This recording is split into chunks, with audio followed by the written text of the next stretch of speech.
a total of $1,251,317 for the development of the Greater New York Sandlot Baseball program. We pause right now for station identification. This is the New York Yankee Baseball Network. This is WMCA New York. Fly the friendly skies with United Airlines. The friendly skies with your man, United Airlines.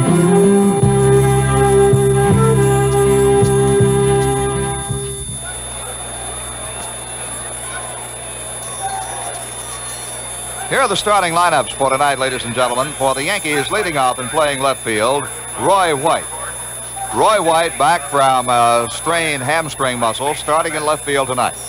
Elliot Maddox will be in center field and bat second. Bobby Mercer will be in right field and bat third. The cleanup hitter playing first base, Chris Chambliss. Chambliss at first. Fernando Gonzalez will play third base tonight and bat fifth. Rick Dempsey catching and hitting sixth. The shortstop, batting seventh, Jimmy Mason. Fred Stanley, just called up from Syracuse a couple of days ago, will bat eighth and play second base. And batting ninth and pitching for the Yankees, Dave Pagan. Yes, batting ninth, Dave Pagan. The game, a home game for the New York Mets, will be played under National League rules, which eliminates the designated hitter. Now for the New York Mets. Leading off and playing third base, Wayne Garrett. Garrett at third. At second base, batting second, Kenny Boswell. Boswell at second base. Cleon Jones will be in left field and bat third. Jones in left. The right fielder and cleanout batter is Rusty Staub. Staub in right. John Milner with the strong bat will be at first base, batting fifth. Playing center field and hitting sixth, Dave Schneck. Schneck in center. The catcher is Ron Hodges. Hodges will bat seventh. Playing shortstop in place of Bud Harrelson will be Teddy Martinez. Martinez batting eighth. And pitching and batting ninth, Mike Wegener. Wegener, we'll tell you more about him. Wegener pitching. The umpires are out for the home plate meeting. Yogi Berra has come out of the first base dugout, which is the home dugout here at Shea. We're waiting for Bill Burton or a representative of the Yankees. The umpires tonight behind the plate, Tom Gorman of the National League. At first base, Art France of the American League. At second base, Billy Williams of the National League. And at third base, George Maloney of the American League. It's a nice night for baseball here at Shea Stadium. Temperatures right now, I would say, have to be in the low 60s. Just a very, very pleasant evening. And now Dick Hauser comes out of the first base dugout also. He was probably back in the clubhouse. And he brings out the Yankee batting order, presents it to plate umpire Tom Gorman, who in turn gives a copy to Yogi Berra, the manager of the Mets. I don't think, Phil, there'll have to be too much discussion over ground rules since both teams now are very well acquainted with the ballpark. Well, you're absolutely right, Frank. I'm getting a big kick out of Yogi down there with his familiar stance, arms folded. Had big number 8 on his back. And he had to wait for Dick Hauser to come out. Gave Hauser a little bit of a ribbing down. But you know something, Frank? They say, why would you want interleague play? And as you were giving the statistics and the totals, the amount of people that have witnessed the games the Yankees have played against the Mets for the Mayor's Trophy game, it averages over 40,000 fans per game. Yes, it does, Phil, and that is a good argument for interleague play. And I know that you have advocated it. I advocate it. I think most American League people do, and someday I think the National League will agree to go along with it, and we will have interleague play. Perhaps a realignment of the major leagues in more geographical terms. That's an excellent idea, Frank. I know that Lee McPhail, the president of the American League, has a long time been in favor of interleague play. He's discussed it. He is on record as favoring it. So we'll see what happens. Of course, a new regime now for the American League with Lee McPhail replacing Joe Cronin as president of the league. And younger ideas prevail in both leagues with Lee McPhail and Chub Feeney, who is now president of the National League. Well, we just got through saying it would probably be a short meeting, but it's still going on out at home plate. Dave Pagan, who will start tonight's game for the New York Yankees, has made 5 appearances for the Yankees since being called up from Syracuse on May 2nd. He'll pitch an inning or two. Then manager Bill Verdon will use Bob Kamier, 6 foot 4 inch, 210 pound right-hander from the West Haven Yankees.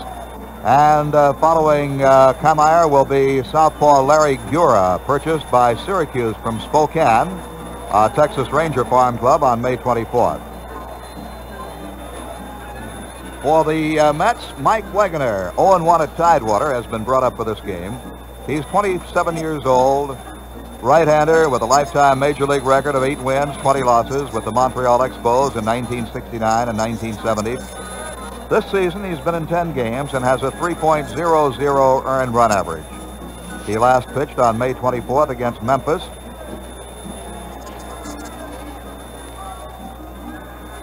The mayor of the city of New York, the Honorable Abe Beam, is scheduled to throw out the first ball for tonight's ball game.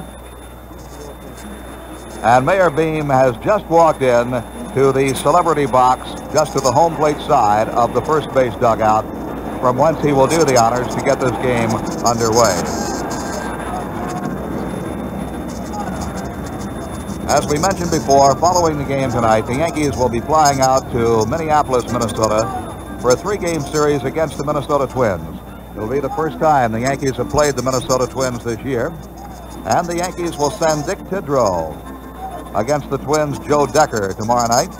We'll be on the air at 8:25 with that ball game. The Yanks won 9 out of 12 from the Minnesota Twins last season. They were 5-1 at Yankee Stadium and 4-2 at Metropolitan Stadium in Bloomington, Minnesota. On Saturday afternoon, it'll be George Medich against Bert Blyleven. And on Sunday afternoon, Mel Stottlemyre will face left-hander Vic Albury.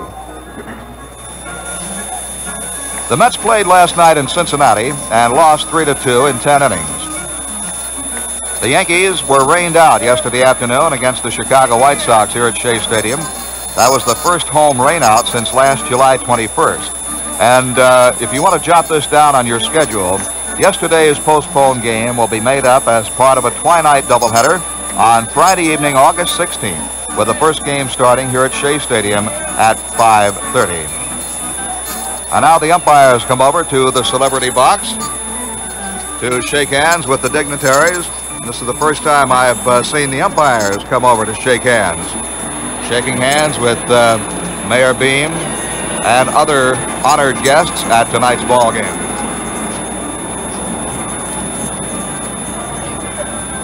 Looking at the standings as we await the start of the game, the Yankees are in last place in the Eastern Division of the American League, despite the fact that they've won 3 of their last 4 ball games. The Yankees have won 23 and lost 26. They trail the Milwaukee Brewers by 4 games. Milwaukee in first, Boston second, and now the Mets take the field. Baltimore and Detroit are tied for 3rd place. Cleveland is 5th, and the Yankees are 6th. The New York Mets are in 4th place in their division, the Eastern Division of the National League, with a record of 20 wins and 27 losses. They trail the first place Philadelphia Phillies by 5 games. Montreal and St. Louis in a virtual tie for 2nd. The Mets are really tied with Chicago. And now, ladies and gentlemen, our national anthem.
Well, now his right-hander Mike Wegner begins his warm-up throws. And we're waiting for Mayor Beam to throw out the first ball.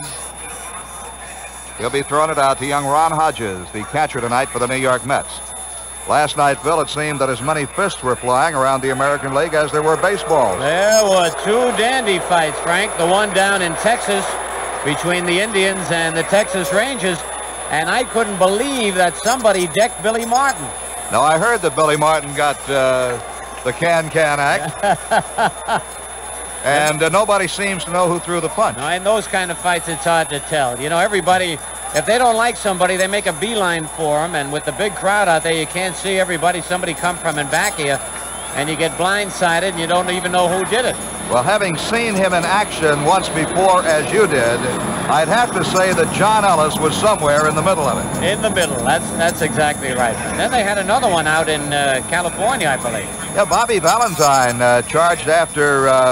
who was it, Bill Singer? Or Clyde Wright. Yeah, charged after Clyde Wright. And understand Frank Robinson took on the catcher, Charlie Moore. Now, Frank was given away about 30 years there. Moore's 20 years old. Frank is about... But anyway, be interesting to see how that affects those teams. Sometimes a little battle like that perks a team up. Yep, and then it makes the rivalry a lot better for the balance of the year anyway. I like to see that happen once in a while. You ever been in any real good Donnybrooks yourself? The teams I've been with have been in real Donnybrooks. I mean, where both benches empty. But I would look around and never find anybody as small as myself, so I'd stay right where I was. It might sound a little chicken of me to say that, but I've never lost a fight. I've never won one. I've never been in one. I used to be able to really run. Okay, Phil, right now, Roy White steps in to lead off for the Yankees, and here with the play-by-play is the Scooter, undefeated, untied, Phil Rizzuto. All right, Frank. First pitch to Roy White. Good fastball, a swing and a miss, strike one. Oh, this Wegner, that operation he had might have restored that fastball Frank was talking about a little earlier. He winds again. Curve is low, and it's 1-1. You know, Frank, Mayor Abe Bean used to be my high school teacher in Richmond Hill High School. Is that right? I think that's why he gave up teaching. A curve high and outside ball, too. What did he teach you, English? No. I'd hate to say that anybody taught me English. All the letters I get about my English and grammar. Accounting. The 2-1 delivery, a foul back, 2-2. Well, you've always been pretty good at figures. Yes, both ways. I love to study figures. You like to add and subtract. All right, it's 2-2, and we got a noisy, excited crowd here tonight. Yankee and Met fans. The pitch, high, gets off the catcher's glove. Back to the screen, it's 3-2 on Roy White. Dick Hauser coaches at third, Elston Howard at first. And this enthusiasm has to spill over. See, there I go. If he taught me English, the way I pronounced enthusiasm, putting an extra T in there, there's a swing and a miss. He struck him out. An overhand fastball right down the middle. That'll bring up Elliot Maddox.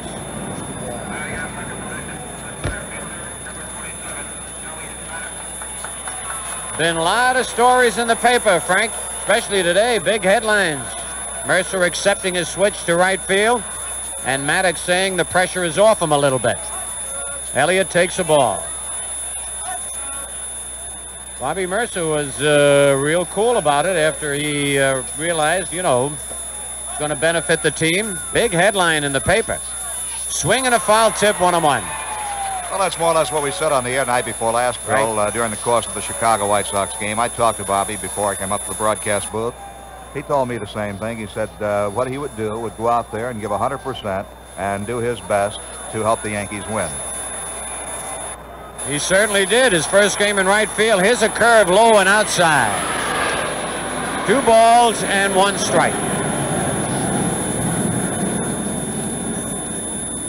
Phil, don't ask me any questions. I can't hear you. The folks at home can, but I can't sit next to you. Okay, Frank. The 2-1 delivery, swing and a miss, strike 2. He tried to check a swing, couldn't do it. On deck, Bobby Mercer. It's unbelievable to us here with the Jets going over the stadium that we're not drowned out by the noise. We are told we are not, but we just can't hear each other talk. That's right. I got to tell you a little story about that in Barry Gray. The 2-2 pitch, swing and a foul back. You know, Barry Gray is leaving tonight for a trip to the Orient, and I think he needs a rest. When I leave here, which I normally do before the game is over, and I'm listening to you and Bill do the final innings, Barry Gray comes on immediately after a night game, and he can't stand the Yankees. He is always moaning. There's a fly ball to shallow center field coming on Dave Schneck. Back to second baseman Boswell, and Boswell makes the catch, 2 out. Anyway, Barry Gray likes to get on me, and he mentioned the fact that when the planes come over, my voice gets louder and louder. And as you mentioned, we shouldn't do it. But Barry Gray said he's very happy to take this trip for 2 weeks to the Orient. Because whenever the game is over, he has to sit around for a half hour. He just can't stand. He said he cannot get excited about 9 men in knickers chasing a little round white ball. So I hope Barry has a good vacation and is well rested. Bobby Mercer, meanwhile, takes 2 pitches, ball 2. 2 out, nobody on. We're in the top of the first inning.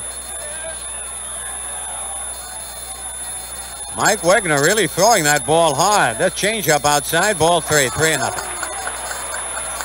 You better be careful. He may come back and throw some sukiyaki or chow mein at you. I don't mind. The 3-0 delivery. Fastball in there, strike 1.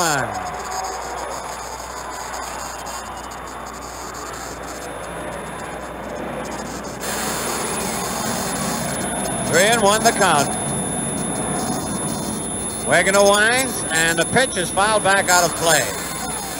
Speaking of chow mein, Frank, I took Cora to New York this afternoon. We went to Chinatown and had Chinese food.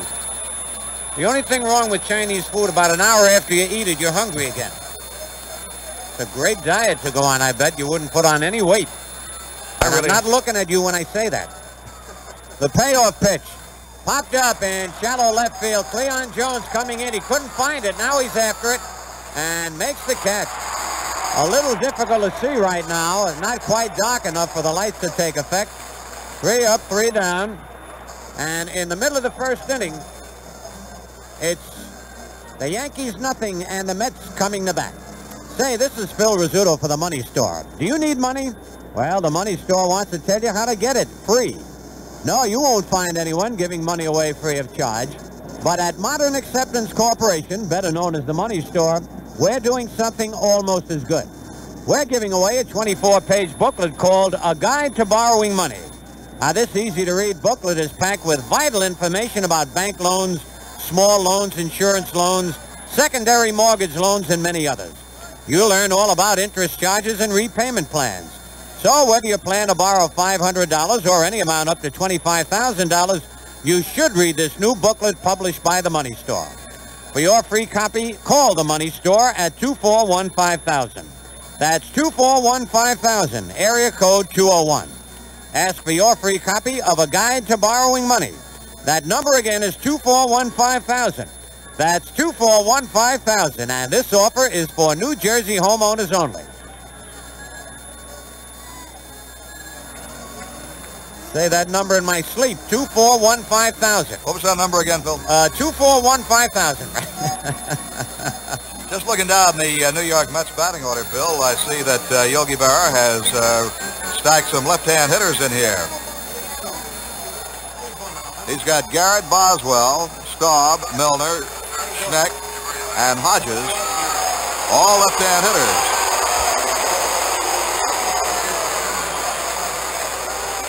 Right now, Wayne Garrett is ready to lead off for the Mets against Dave Fagan, hard-throwing young right-hander for the New York Yankees.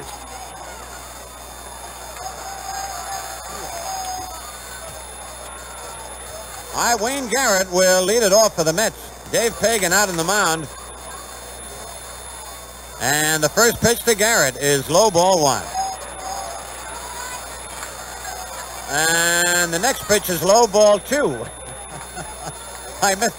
That's Sal Marciano in back of me. He is very disrupting. The pitch is in there, strike call. Sal is a picture of sartorial splendor in his hunting out there. And I don't know what he hunts, Frank. As we get the 2-1 delivery. I do. Foul down the left field line, that'll be out of play. Frank knows what you hunt, Sal. Well, I'm just doing a little bird dogging here at Shea. Okay. You sport fans know that term. Very popular term with athletes. 2-2 the count. Now the windup. And the pitch is fouled back out of play. That's right, Frank Messer. Hand him the binoculars. No score in the bottom of the first inning. The Mayor's Trophy game. Pagan's next pitch is lined, a base hit to right center. Maddox is over there. Up with it, and Garrett is on with a solid line single to right center field.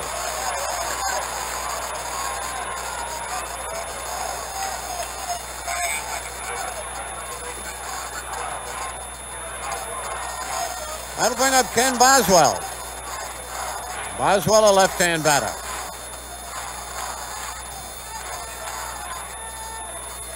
Yankee infield. Gonzalez at third, Mason at short, Stanley at second, and Chambliss at first. Gonzalez looking for the possible bunt in on the infield grass. Chambliss holding the bag against Garrett. Stretched by Pagan. His pitch is low, ball 1. And on deck, Cleon Jones.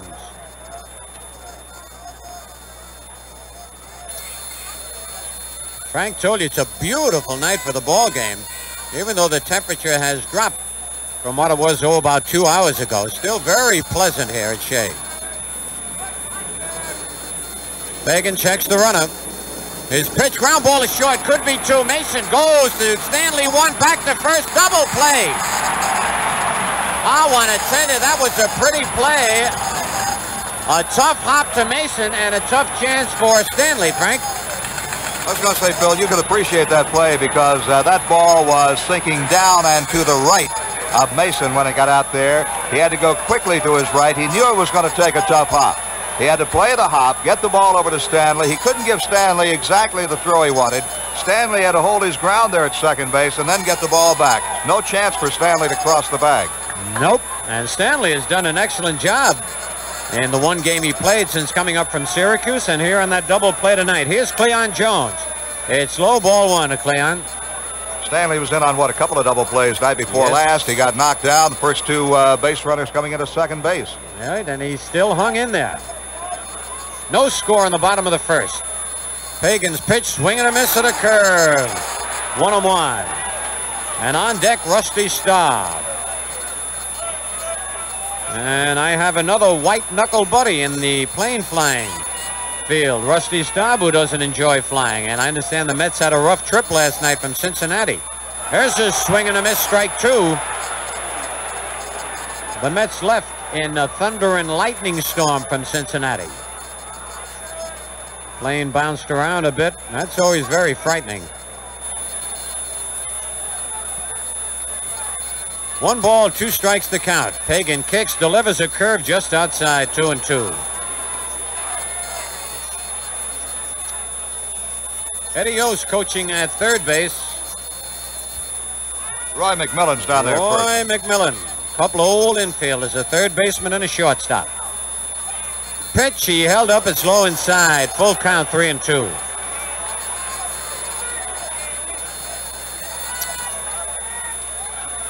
Yes, sir. They have drawn 476,913 fans to the games played between the Yankees and the Mets. The payoff pitch, low, ball 4. He lost him. Pagan a little upset with that pitch, not the call. It was low. And now Rusty Staub.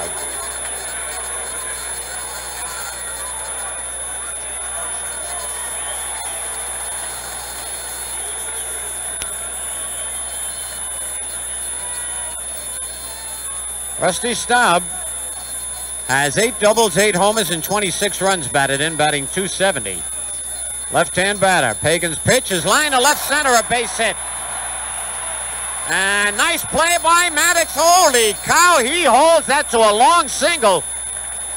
I want to tell you, if that ball had gotten by Maddox, Roy White was doing an excellent job backing up, but Jones might have scored all the way. On a play like that, Maddox's experience as an infielder comes into play, Phil. He fielded that ball going to his right beautifully and held Cleon Jones at second base. That's right. Maddox, we told you, is an excellent infielder, and I tell you, that was a tough chance. So the double play was a big one by the Yankees, or the Mets would be off and running here in the first. As it is, they have not scored. They have runners at first and second. 2 out. Here is John Milner. The pitch to Milner on the inside corner, strike one call.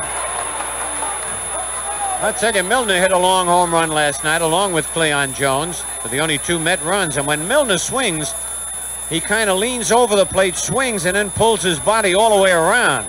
Kind of jerks that ball out of the park. Outside and high, 1-1. Milner has good power. He's not overly large. He's 6 feet tall, weighs 185 pounds, according to the New York Mets press guide. All right, Milner, like Staub, has 8 home runs. That's high on the Mets. Pagan checks Jones. Changeup way outside, 2 balls and a strike. No score in the bottom of the first. 2 out and 2 on for the Mets.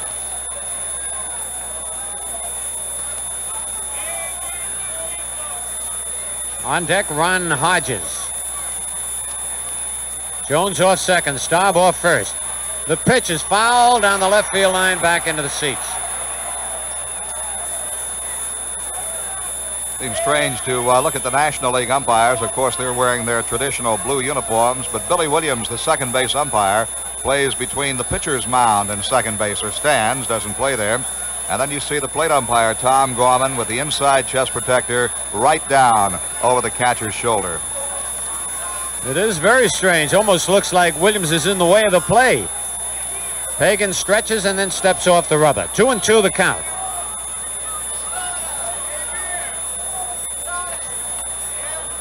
Fred Stanley is on the edge of the outfield grass at second. Chambliss deep at first. Pitch to Milner, a curved line drive, base hit right field. Mercer charging hard, up with it. The throw to the plate is not in time, and the Mets are out in front 1-0 as Jones scores. Milner did not hit that ball real hard over Fred Stanley's head in the right center field. Well, Cleon Jones scores, and after 2 outs, a walk and 2 singles, Staub is at second base. And the batter now, Ron Hodges. No, it's not. It's Dave Schneck. We got a lot of left-hand hitters in this lineup. Schneck, a left-hand batter. The stretch by Pagan. And the pitch is strike one call. They have 6 left-hand batters in the lineup. There again, the difference in the 2 league rules. You see Hodges, the catcher on deck, still wearing his shin guards. That pitch is outside. It's 1-1. Under American League rules, the catcher must remove all his gear before he comes out on deck, but in the National League, he can still wear the shin guards. I'm waiting for the day when they synchronize rules for both leagues. I am too, Phil. High fly to right field. Mercer back on the warning track. He's calling for it, and Bobby makes the catch in front of the 371-foot sign. For the Mets, a run on 3 hits, no errors, and 2 men left. And at the end of the first inning, it's the Mets 1, the Yankees nothing. Well, you've already read and heard a lot about the Yankee yearbook for 1974. The Yanks have long had a reputation for producing outstanding yearbooks, and we think you'll agree that this year's edition is every bit as good, as interesting, and as exciting as any of recent memory. Each year, the Yankees have a special yearbook feature, and this year it's a novel 32-minute long-playing record on the history of Yankee Stadium, entitled Yankee Stadium, The Sounds of 50 Years. You'll hear the voices of Babe Ruth, Lou Gehrig, Joe DiMaggio, Mickey Mantle, Bob Shalke, Waite Hoyt, Roger Maris' 61st home run, the Louis Schmeling fight, Pope Paul's historic Mass for Peace, New York Giant football highlights, and many more historic features.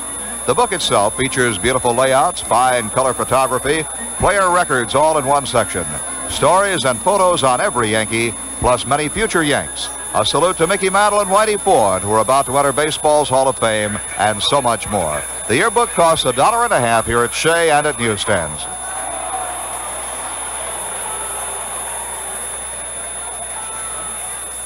We pause now for station identification. This is the New York Yankee Baseball Network. This is WMCA New York. Ask your travel agent about Air Jamaica's new low GIT fare. On Air Jamaica, la la la, feeling good, la la la.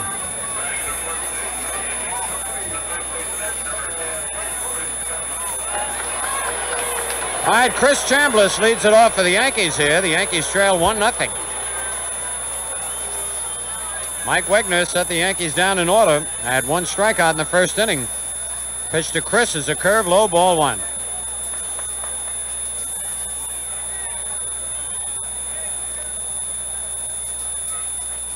Wegner winds, and a fastball outside, ball two.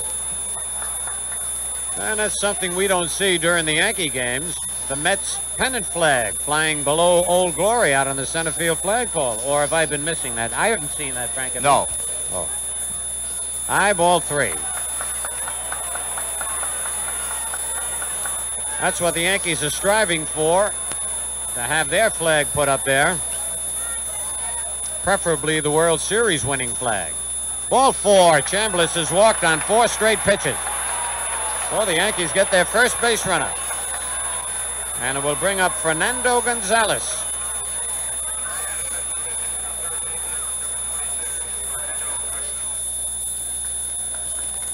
Mrs. Payson sitting alongside the Met dugout, almost directly in back of first base. Stretch by Wegner.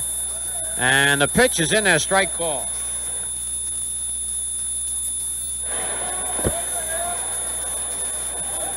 Oh, that Marciano's going to get it. Always when he leaves, he gives me a little dig. I'll get him. Pitch is inside, 1-1. He's a real huckleberry, Marciano. That's Sal. Salvatore. The 1-1 pitch is hit foul, back out of play, and the seats down the right field line. On deck, Rick Dempsey.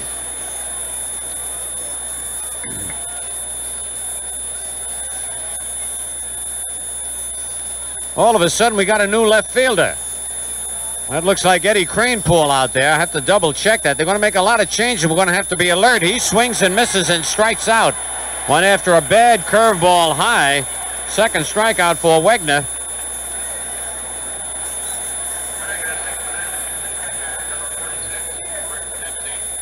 Labe, you got the glasses on that left fielder. Can you get his number? Number 7. That's got to be Eddie Kranepool.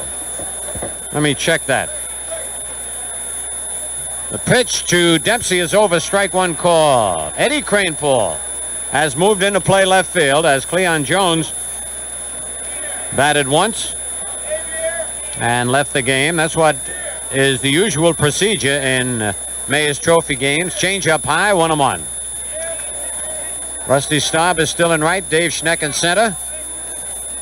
Garrett, Martinez, Boswell, and Milner still in there. Ron Hodges catching. Wegner out on the mound. Chambliss leads off first. Fastball foul just below us. And listen to this crowd. They're cheering a catch by a fan in the mezzanine. A ball and 2 strikes.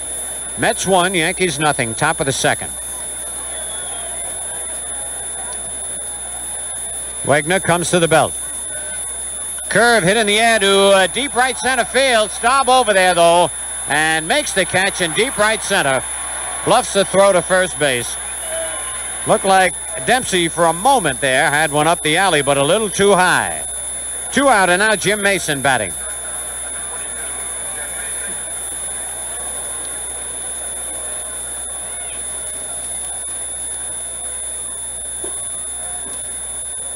Jim Mason, the batter. Eddie Kranepool in left field playing straight away on Mason, even though he's a left-hand batter. High and tight. Throw to first, and Chambliss just barely back in time. Good throw by Ron Hodges.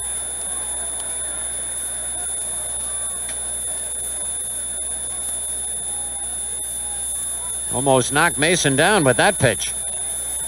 The stretch and the pitch. Check swing, and it's high, ball 2, 2-0. On deck, Fred Stanley.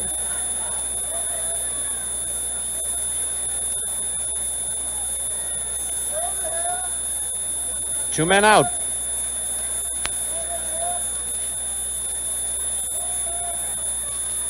Wegner kicks and delivers a bouncing ball right back to the pitcher. He throws to first. That's all for Mason and the Yankees. Nothing across, a man left, and in the middle of the second inning, it's the Mets 1, the Yankees nothing. Yes, a lot of dames think I'm the kind of guy who'll love 'em and leave 'em. Well, it ain't true, see? I'm still in love with my first love. I met her in a speakeasy in Jersey. Now, don't knock it. Some of those speakeasies were something to see, Yeah. My first love was sitting at the bar. The most beautiful schooner of beer I ever saw, see? It was draft beer, fresh, smooth, creamy. The kind of beer you probably first loved when you were a punk. Well, I kept on loving draft beer ever since. So I never had no time for dames, see? And later, when I found out I could get my first love out of a can of Peel's Real Draft, I was happy.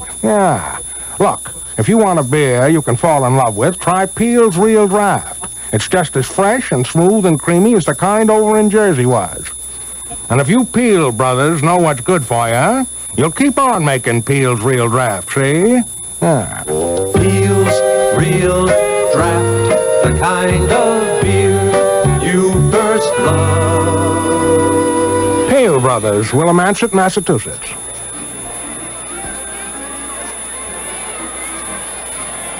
Well, Phil Rizzuto, now that Ed Kranepool has made an appearance in this ball game, Kranepool is the only player to have played in all 12 Mayor's Trophy games so far. He's been in every one of them. How do you like that? That's quite a record. It is, because I remember when he first came up, he was just a youngster. What, about 8? Had to be about 18 or 19, maybe. 19, and he's been around so long. He's one of those ball players like Gene Michael. Every year they say, well, he won't play this year. Somebody will take his place, and there he is. If the Yanks should win this ball game tonight, and right now they trail 1-0, they would even the Mayor's Trophy game series. The Mets have won 6 of the 11 played so far. And the Mets lead 1-0. As we go to the bottom half of the second inning, the catcher Ron Hodges leads it off. Here's Phil. All right, Frank Hodges, a left-hand batter. Stands well up in front of the plate. Pitch by Pagan is in there, strike one call. Well, the Cubs beat the Giants this afternoon, 5-3, and in the top of the second, Houston leads Montreal 2-0. Curve is in there, strike 2. 0-2. I believe those are the only 2 other games in the National League, and no American League games are posted. All right, on deck, Teddy Martinez. Pitch low and outside, a ball and 2 strikes. The reason no other American League games are posted, there are no American League games tonight. That's a very good reason. Very logical. There's a pitch bounced off home plate. Pagan, no. Gonzalez one-hands a throw. They got him. Good play by Fernando Gonzalez. Gonzalez had to wait. If he had kept coming in, he'd have run into Dave Pagan. He had to let Pagan go by and then threw him out. Of course, even though Gonzalez has been playing second base and some shortstop for the Yankees, third base is his more natural position. Looked very good on that one. Here's Teddy Martinez. Martinez, who fills in for Rusty Staub and occasionally for Felix Millan of the Mets. Playing shortstop tonight. Swings and misses a curveball. Strike 1.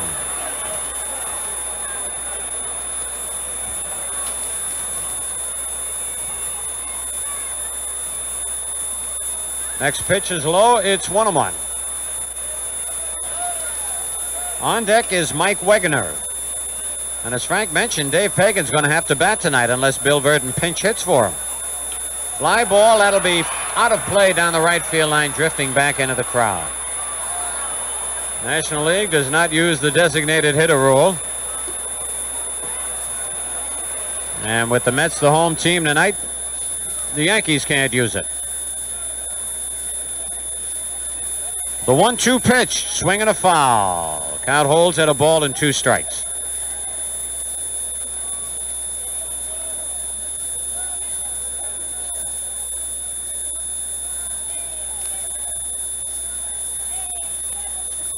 One out, nobody on. In the bottom of the second, the Mets out in front, 1-0. Dave Pagan, the right-hander, delivers a foul tip off the glove of Dempsey and back to the screen.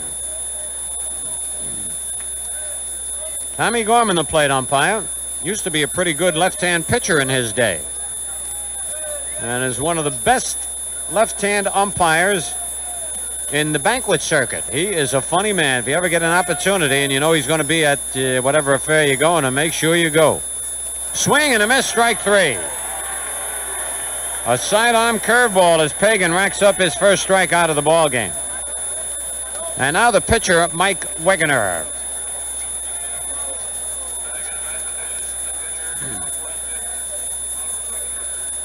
His name is spelled W-E-G-E-N-E-R.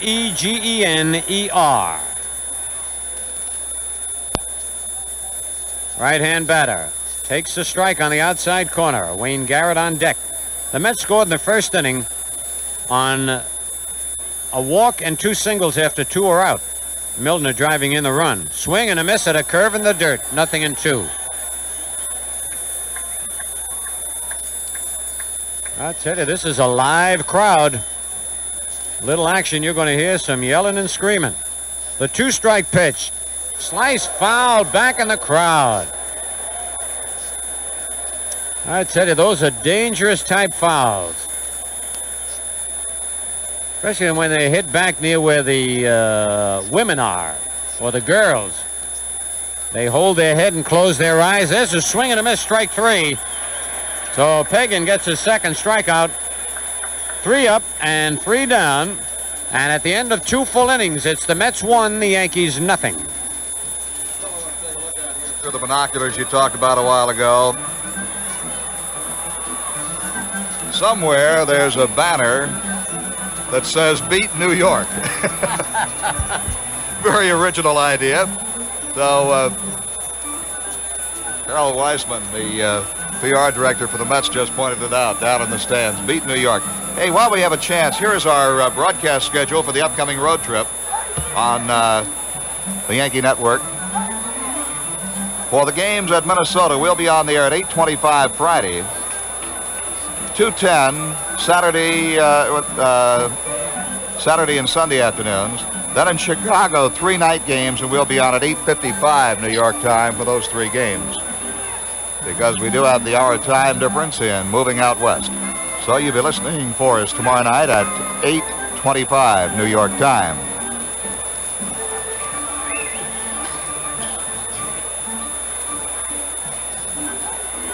Well, the Yankees go on the road, but they'll be back here at Shea. Their next home game here at Shea Stadium will be on Friday night, June the 7th, against the Minnesota Twins. The Yankees on the next homestand will meet Minnesota, and for the first time this year, we'll see the California Angels. Phil? All right, Frank. Freddie Stanley leads it off for the Yankees. First pitch is inside, ball 1.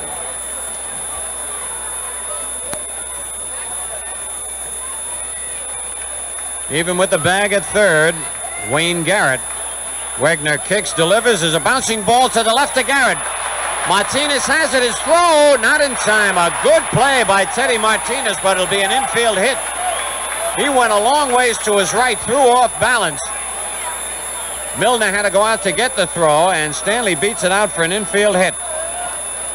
So with Garrett playing in, he couldn't get to that ball. The Yankees' first base hit of the ball game, and now we're going to have a pinch hitter for Pagan, Lou Piniella. So Piniella will be the batter. And the Yankee fans give Lou a hand. And the Met fans give him a boo.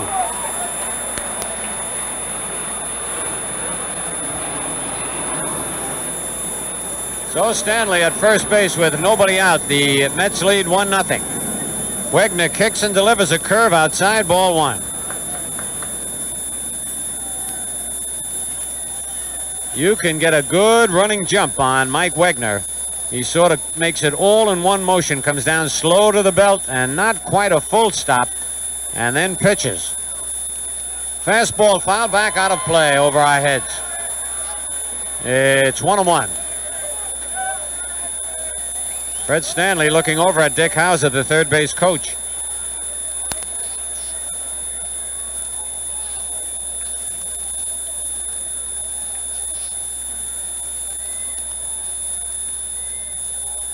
Wegner gets the sign from Hodges. He sets. There goes Stanley. The ball is swung at and foul tipped. So Stanley will have to come back. He had a running jump. This must be a very important game. Even John Sterling is here tonight.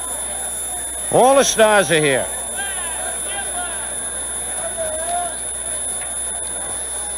Sir, this is the place to be. High society, low society. 1 ball, 2 strikes. Throw to first. Stanley's back.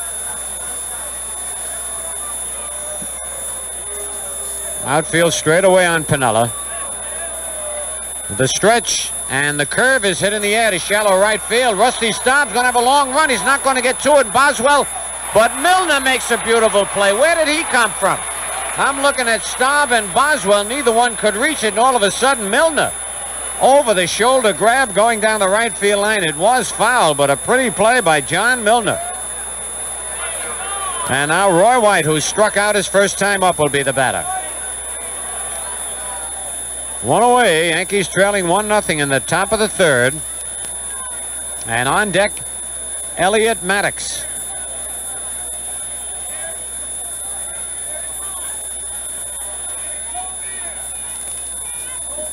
Again, Garrett is even with the bag at third.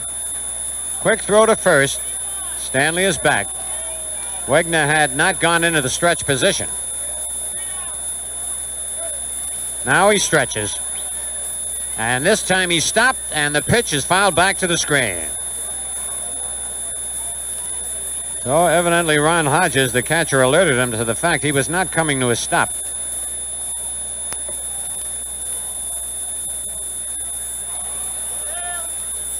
He stretches again. Comes to a stop.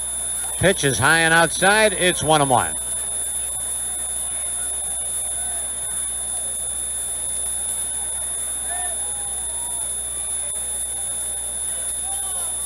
I smell something mentholated.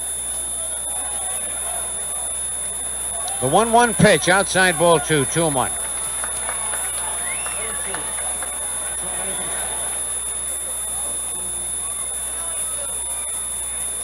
Whatever it is, it's clearing up my sinuses. I don't know what it is, but it's good. The stretch by Wegner. The pitch fouled out of play. It's 2-2.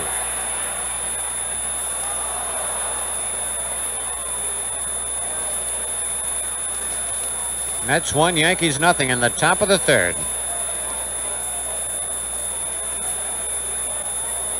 Roy White with a brand new piece of lumber up there. See if he can put a good mark on that just above the trademark. Curve, nope. Fly ball, shallow center field. Schneck coming on. Boswell back, and Schneck makes the catch as Boswell gets out of the way. Schneck is a little guy, solidly built. Really looks funny when you see him running hard. Kind of roly-poly out there. And now Elliot Maddox, who popped to second base. Schneck is 5'10" and 200 pounds. All right, Stanley at first. See if the Yankees let him run with 2 out. Get a runner in scoring position. The stretch. He doesn't go, and the curve is low. Ball 1.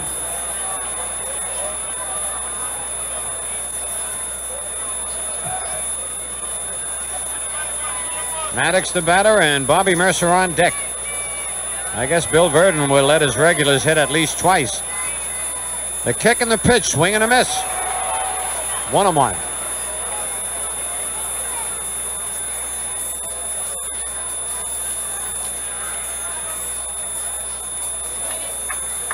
Two men are out. Stanley leads away. Milner holding him close.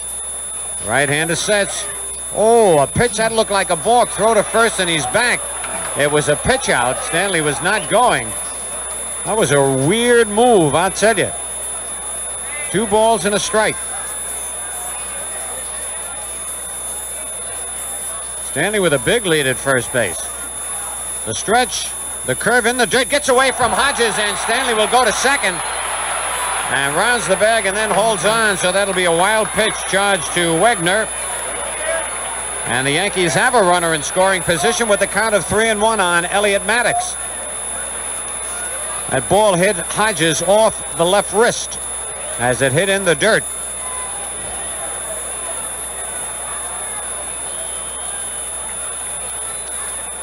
So let's see if Maddox can come through with a clutch base hit here to tie up the ball game. You got to do a lot of rooting in this Mayor's Trophy game. Stretch by Wegner. Fastball inside, ball 4, and that'll have Yankee runners at first and second, and Bobby Mercer the batter.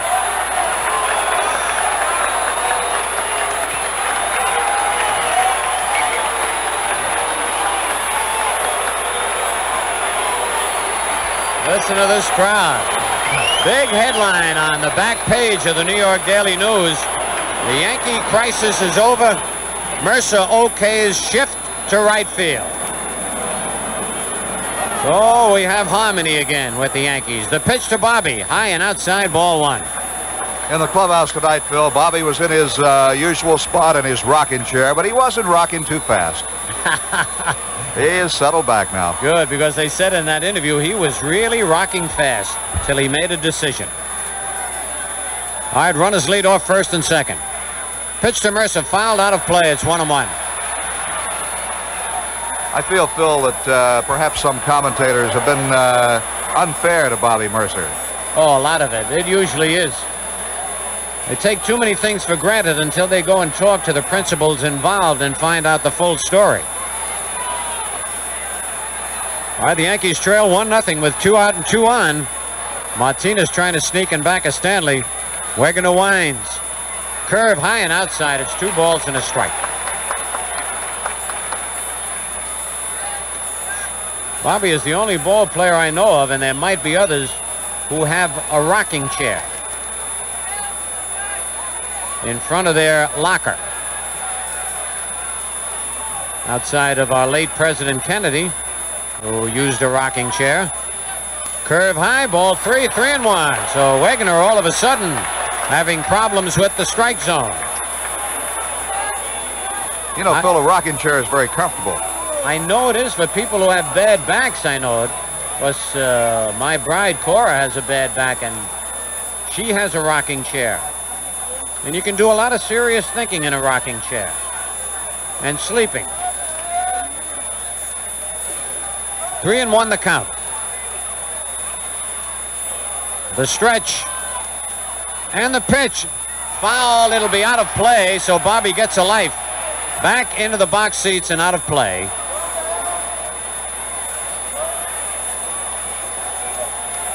Three balls, 2 strikes, 2 out. Stanley and Maddox will be running with this pitch. But first, Tom Gorman will have to dust off home plate.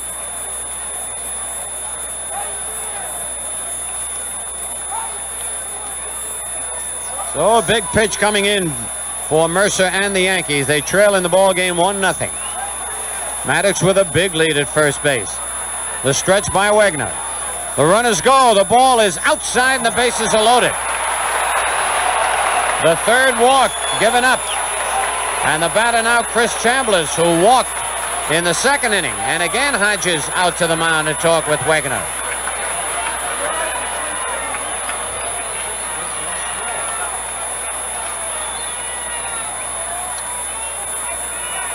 Stanley at third, Maddox at second, Mercer at first. And a base hit now will put the Yankees out in front.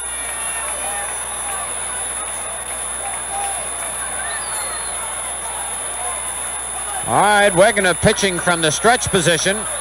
No windup. His pitch, swing and a foul, back, strike 1.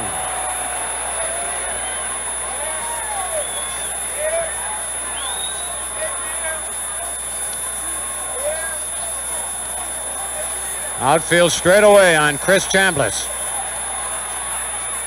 The stretch, the kick, the pitch is high, 1-1, almost a wild pitch. Stanley ready to break from third on anything. Stanley takes his lead inside the foul line in fair territory. He starts it outside, but as he comes down the line, he gets close to fair. The 1-1 pitch, a curve, high ball 2. Now that's a pretty good move, because if the catcher's trying to pick you off and you turn and go back to the bag, he's got to hit you with that ball.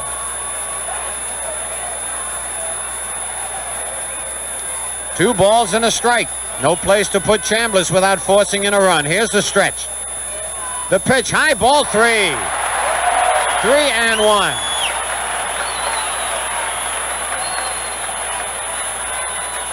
Oh, I wouldn't be surprised if Chambliss were taking all the way right here. Wegner with this big crowd and a chance to impress the Major League team. Probably a little nervous out there, a little excited. And the 3-1 delivery. He fouls it off out of play. It's a full count. Once again, the runners will be moving. 3 balls, 2 strikes, 2 out. Bases loaded.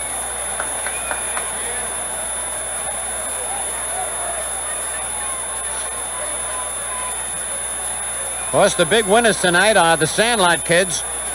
That's who this game is played for. But I am rooting for the Yankees tonight. 3 balls, 2 strikes, 2 out. The stretch by Wegner. His pitch, ball 4, and the ball game is tied up. A run is forced in. Stanley scores. It's a 1-1 ball game, and the batter now, Fernando Gonzalez. And now John Milner comes over to talk. And Rube Walker, I believe, the pitching coach, is coming out. Okay, while Rube Walker, the pitching coach, goes out there to try to settle Wegner down, we'll pause for station identification. This is the New York Yankee Baseball Network. I'm Malachi McCourt of WMCA New York, and I'm here from 7 to 10 on Saturday evening, 4 to 8 on Sundays. Give me a shout and you'll get one back.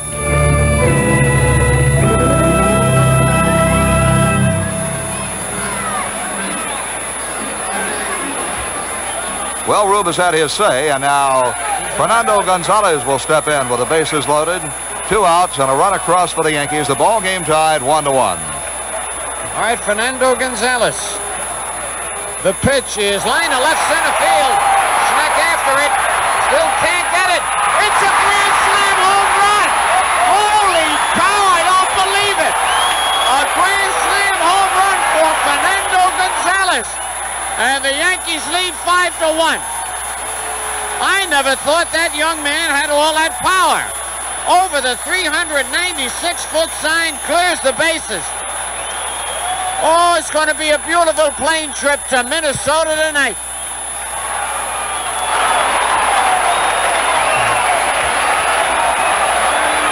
I see what happens. You got a hard-throwing pitcher out there, getting behind the batters, walked 3 men in a row, grooved one to Gonzalez, and he handled it.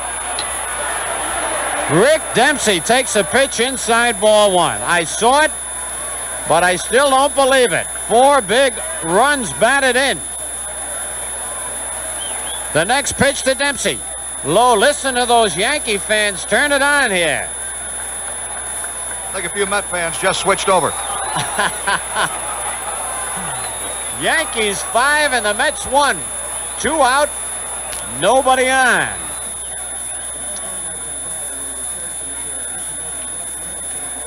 The pitch is low. And it's 3 balls, no strikes. So wildness has cost Wegner here. He's only allowed 2 base hits, an infield hit by Stanley, and the grand slam home run by Fernando Gonzalez.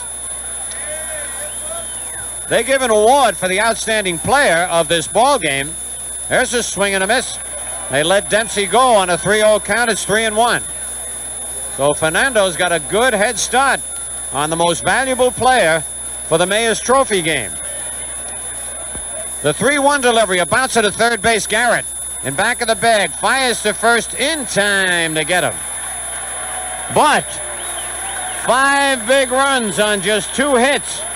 No errors, nobody left. And in the middle of the third, the Yankees 5, the Mets 1. According to the National Safety Council, tires with tread of less than 2/32 of an inch should be replaced. But there are a lot of other things that could be wrong with your tires that are just as dangerous. Things you could need a trained eye to spot, like a weakened sidewall. Well, judging a tire's safety is too important to trust to yourself. It should be done by an expert. Your local Getty dealer has all the instruments and experience to give your tires a complete free inspection. Then if you need new tires, he has the right tread at the right price for your car and your type of driving. Like the Getty steel-belted radio. It lasts longer than conventional tires, gives better gas mileage than conventional tires, and is safer than conventional tires. And you can buy them with your Getty credit card and take up to 6 months to pay, without paying any interest if payments are made on time. At Getty, we make it easy to know if you need new tires and easy to pay for them if you do.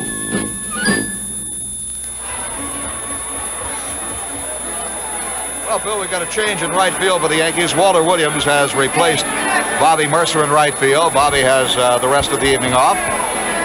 And we have a new pitcher out there that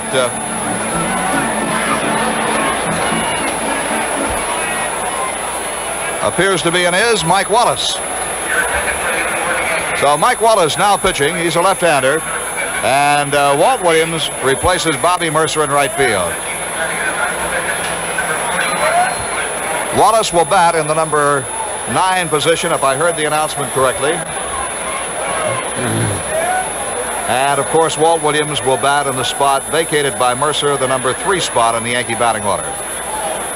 So Mike Wallace on to pitch, and he'll be facing left-hander Wayne Garrett. Leading off for the New York Mets, the Yankees on the grand slam home run by Fernando Gonzalez, leading the ball game 5-1.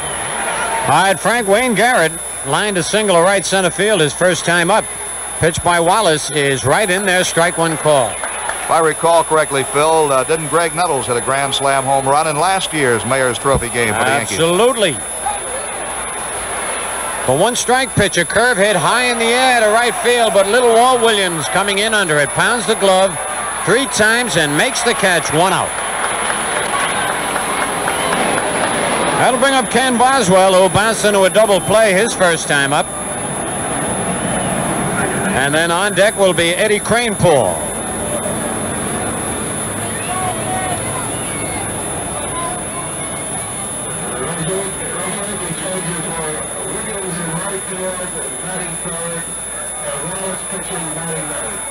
High to Boswell, ball 1.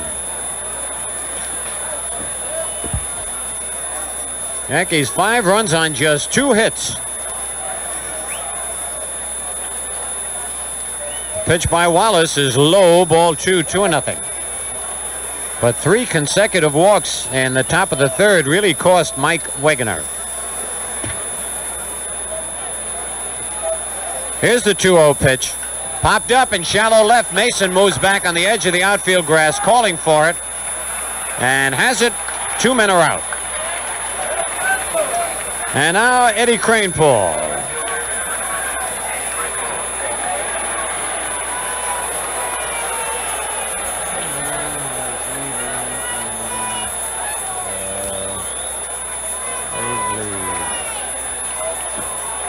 Are you singing? I was singing. I feel very good now. The Yankees leading 5-1. There's a strike to Kranepool. I just want to see. He came up to the Mets in 1962. And except for shuffling off to Buffalo for a couple of months and a little bit in Tidewater, he's been with the Mets all that time. It's a long time. He bounces one foul to Chris Chambliss. It's 1 ball, 2 strikes on Kranepool.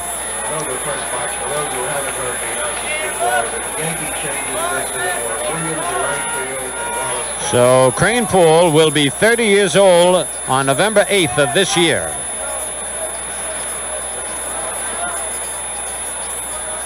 Check swing foul off his foot.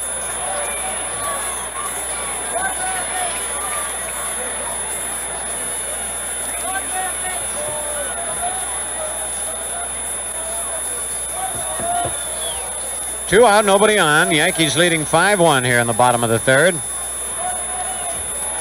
Pitch is low, 2-2. Rusty Staub on deck. Mets have Ray Sadecki, a left-hander, warming up in their bullpen. Cecil Upshaw is warming up for the Yankees. Swing and a foul to the right of home plate. Still 2-2.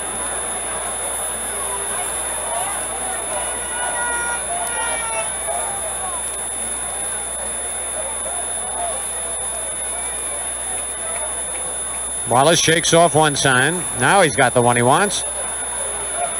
And it was the right one. He strikes out. Eddie Kranepool. 3 up and 3 down for the Mets. Frank Messer will carry you along for the next 3. The score at the end of 3, the Yankees 5 and the Mets 1.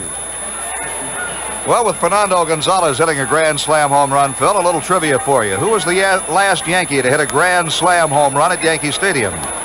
Fred Stanley. Fred Stanley is right in this ball game. Don't ask me anything about shortstops, Frank. That I know. But other positions, I'm not too sharp. And let's see, the last Yankee to hit a home run at Yankee Stadium was... I know, Duke Sims. Now, he's not a shortstop.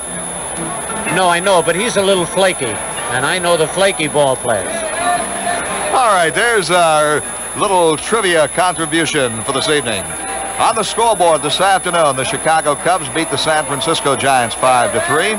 And in a ball game being played tonight in Jerry Park, Montreal, in the bottom half of the second, the last report we had, Houston leads the Montreal Expos by a score of 2-0.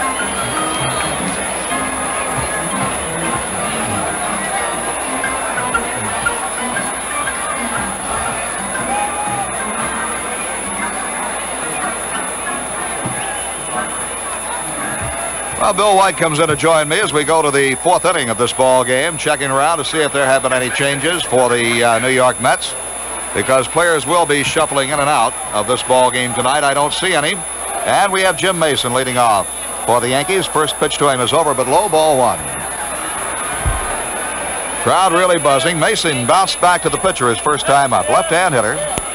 He swings away, bounces one slowly to the right side. Charged by Milner. He's up, throws to the pitcher covering in time. Mason is out 3-1. Milner, the first baseman, to Wegener covering. 1 out, and here's Fred Stanley. Started the Yankees off in the 3rd with an infield single. Came in to score the tying run on consecutive walks to Maddox, Mercer, and Chambliss. And then Fernando Gonzalez hit the grand slam homer. Right-hand batter Stanley. Pitch to him. Strike 1 call. Knee high and had the inside corner.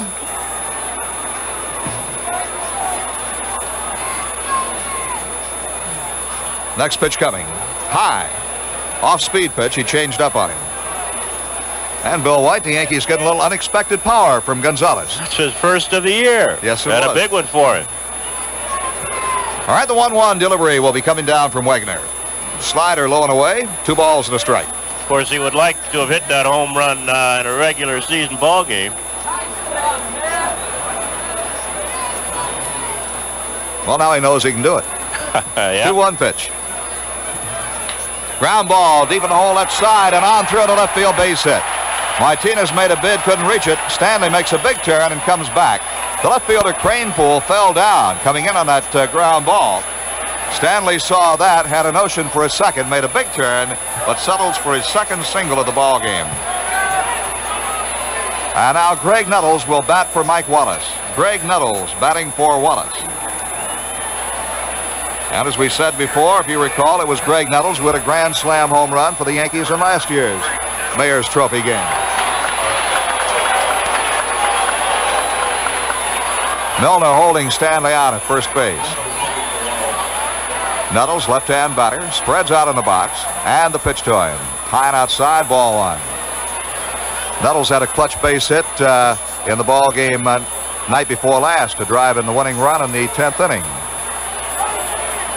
Brought Mercer home with the winning run and a 3-2 win over Chicago. Next pitch, high and outside, quick throw to first base. Stanley is back. One thing about young Ron Hodges, he doesn't mind throwing to the bases. 2 balls and no strikes on Greg Nettles. And Wegener's problem tonight has been one of control. He walked 3 consecutive men in the third, grooved one to Gonzalez, and Gonzalez hit it out for a grand slam. Fastball rises high, and it's ball 3. Wegener out there just shaking his head now. Can't understand, evidently, why he can't get his stuff over.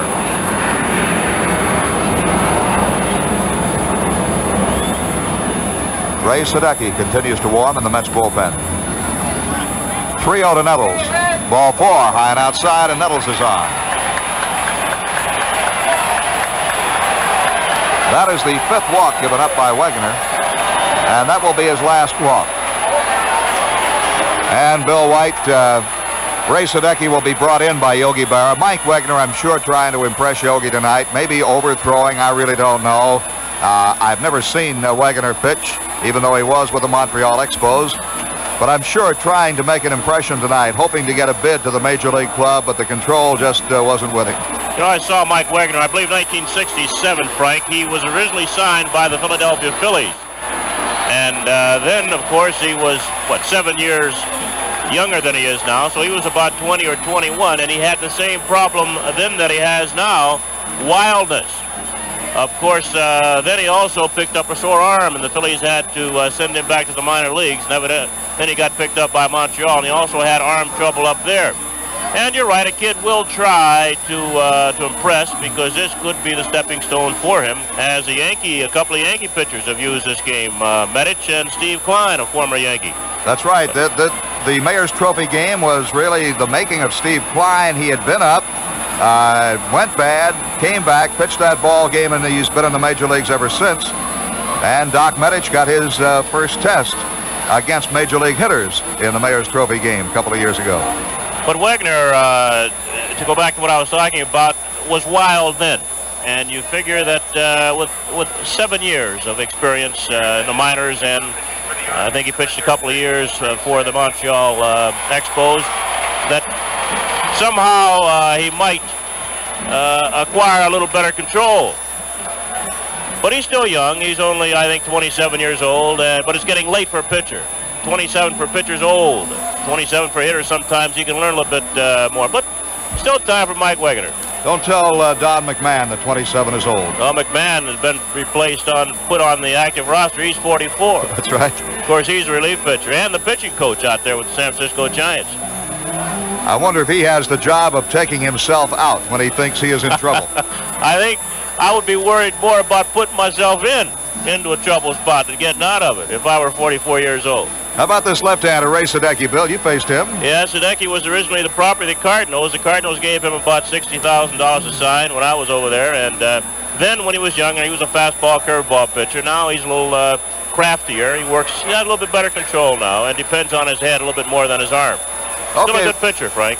All right, Bill. Roy White swings around, bats right-handed now. Runners at first and second, 1 out. There's the set. Here's the pitch. White fouls it off the end of the bat and off the front of the Met dugout down the first base line. We mentioned before, this is a home game for the New York Mets. The Yankees are leading 5-1. White has struck out and fly to center field, so he's 0 for 2. Stanley and Nettles lead away from second and first. The pitch is in the dirt. Nice block by Hodges to save a wild pitch.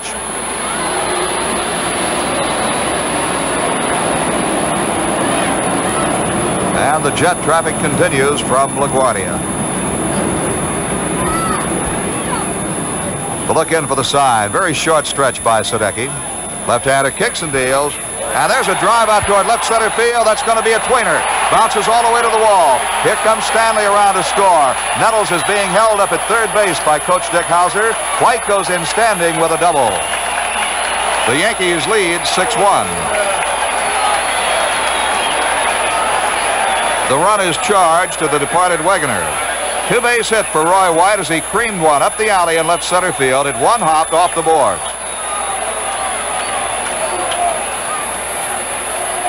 And now Elliot Maddox, who has popped up and walked and scored a run.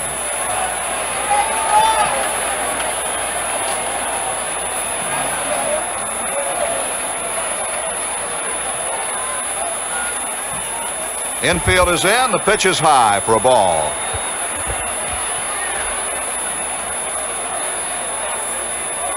They bring in Garrett, Martinez, Boswell, and Milner. To the grass of the infield. The next pitch to Maddox, high and outside. And Sadecki having a little trouble getting the ball where he wants it. Walt Williams is on deck. Full windup by Sadecki, and his next pitch. Taken for a strike. Got the outside part of the plate just about knee-high to the right-hand hitting Elliot Maddox, the Yankees' new center fielder. Sadecki glances at third. Kicks and deals. Pitch is hit high in the air to right center field. Plenty of time for Schneck to get under it. He makes the catch, and after the catch, here comes Nettles. He scores easily from third base, and the Yankees lead 7-1. Sacrifice fly, run batted in for Elliot Maddox. You know, Frank, I don't know the division of the crowd here, but I saw a couple of signs down the right field line that, you know, the people really sitting on the fence. One was Beat New York, and the other, an excellently drawn sign, has a Yankee emblem on one side and the New York Met emblem on the other. And I think that's what this is all about, New York Sandlot baseball. Yes, it is, Bill. You're absolutely right. First pitch to Williams. Fastball is in, strike call to the right-hand hitter. Williams batting for the first time since replacing Bobby Mercer. Mercer came to bat twice, flied to left, walked, and scored a run.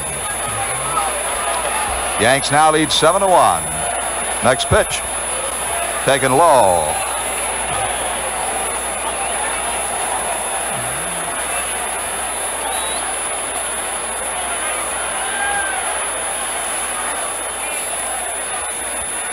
One ball and one strike.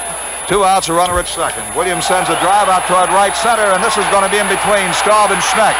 One hops to the 371 marker. Roy White scores easily. Williams goes in standing up at second base. And now the Yankees lead 8-1.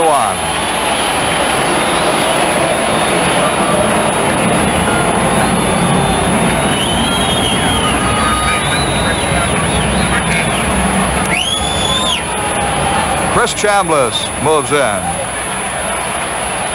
Williams at second, 2 outs. Chambliss has walked both times. Swings, hits a base hit through the right side. Williams being waved around third. Staub's throw goes in toward the plate, cut off. Throw to second, not in time. It is in time. Hold everything, it is in time. The throw was cut off by Garrett. He fired back to Boswell at second base, and Chambliss is out trying to stretch a single into a double. The run scores, however, and now in the middle of the 4th inning, the score, the New York Yankees 9 and the New York Mets 1. Excuse me, I've never been to an off-track betting office before. How does this thing work? Say, what's your name, buddy? Walter. Oh, well, I'm Charlie. Hi. Now listen, me and all the other guys here are New York vets, you know? Yeah, like in the ads. Okay. Now, we don't like to see anybody taken advantage of. So, you got any experience? Well, my Aunt Gorgonia taught me bingo, and my old lady got me into the lottery, and... Yeah, well, that's fine. Okay, fellas, lend a hand here. Okay, now look, Walter, here's an OTB form, see? Yeah. Simple as ABC. Now, let's say you want to bet on Watergate and the Fifth. No, I don't really think Walter, want a hot tip? Harry. Use a pencil instead of a pen. You might want to change your mind. Harry. All right, now, you go to that window and give the guy $2 along with a betting slip. You got it? Got it. Hey, you guys are really good sports. Hey, fellas, come on, let's hear it for Walter, our latest New York Mets rookie. There may be other teams in town, but the New York Mets are the biggest sports of all.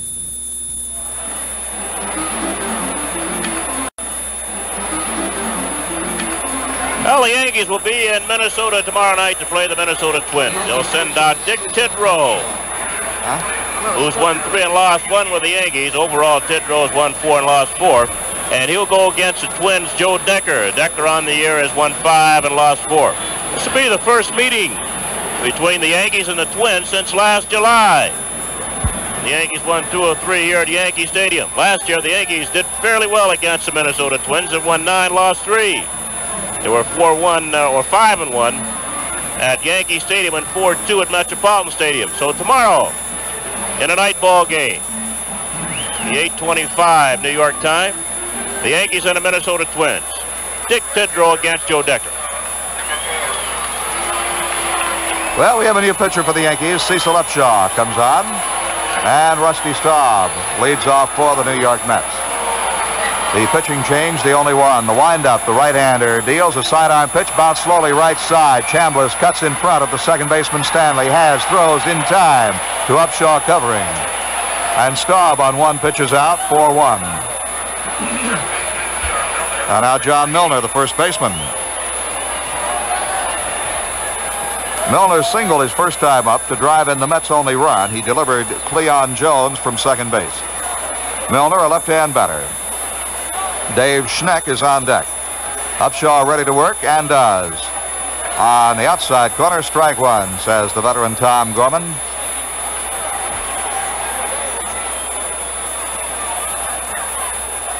Here's the next pitch to him. Swing and a miss, strike two. Bill White was Tom. Well, of course, probably not. But I was going to ask, is Tom Gorman as funny on the field as he is off? No.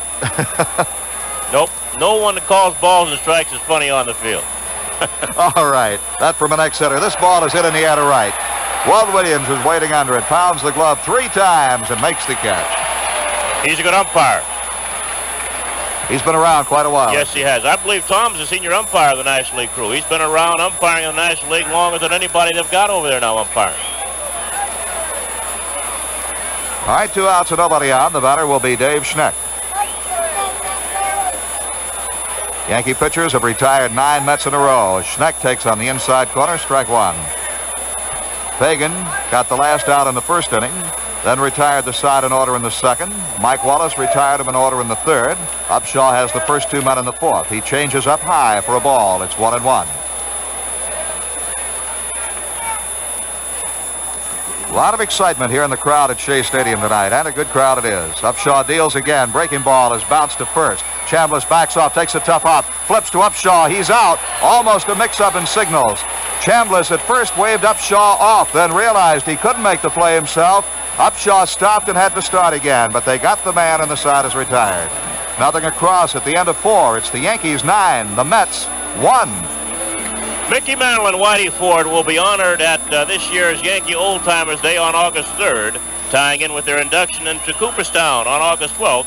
The newest Yankees in the Hall of Fame, Mickey Mantle and Whitey Ford, will head a banner lineup of stars for the 28th Annual Yankee Old Timers Day, scheduled on Saturday afternoon, August 3rd at 1:15. Now, the theme of the Yankee Old Timers Classic, the granddaddy of all such days, will be Mantle and Ford's teammates from down through the years, 1950 through 1968, and their World Series opponents.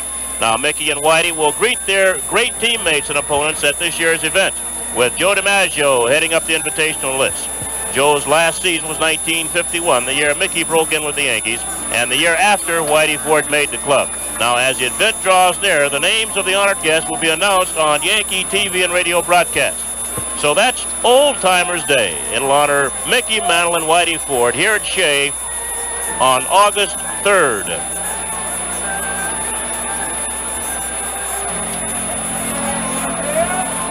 Well, that should be quite an event, Frank Messer, that 28th Annual Yankee Old Timers Day. Probably a lot of great players out on the field for that ball game, which will start at 1:15. There certainly will be, and I understand that among those great players on the field, Phil Rizzuto and Bill White. Phil Rizzuto. Phil Rizzuto, you yeah. going to play? If they choose me in 1964 when I played against the Yankees, I had a grand total in 9 games, 1-1-1. At least I was consistent. 1-11. Well, you'll be playing. It was a great thrill to play, though. No I'm kidding. sure. Yeah. I'm sure it must have been. All right, we've got some changes. We'll give them to you in a moment. Right now, the first pitch to Fernando Gonzalez. Here it comes, and he fouls it back into the crowd. That'll be out of play. Hodges gives a chase, but can't get it. George Theodore is now in left field. Ed Kranepool at first base. And Don Hahn is in right field. So John Milner and Rusty Staub are through for the evening with George Theodore in left. Don Hahn in right. Ed Kranepool comes from left field into play first base. Gonzalez struck out his first time up, then hit a grand slam home run over the center field fence. Shot that went over 400 400 feet. The pitch to him. Cut on, foul back into the crowd again down the first base line. Frank, you mentioned Ed Cranepool. I believe he's played in every Mayor's Trophy game that's been played. He's the only player who's played in them all, isn't he? That's right, Bill. This is his 12th game, and he has played in all of them.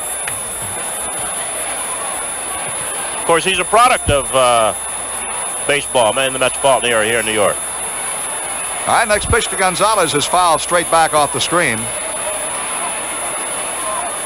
Ed Cranepool very possibly got his start here in the New York Sandlots. He's from the Bronx. Went to Monroe High School over there. Same high school Hank Greenberg went to. The 0-2 pitch now to Fernando Gonzalez. Low and inside.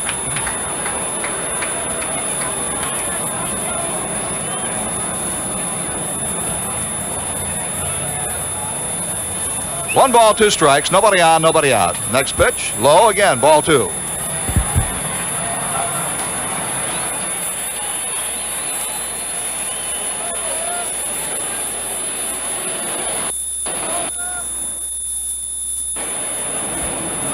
Ground ball hit to short. Over to his right, Martinez. He has it. Throws to first. Scooped by Cranepool in time. So Fernando Gonzalez is retired. Did I have the wrong high school for Cranepool?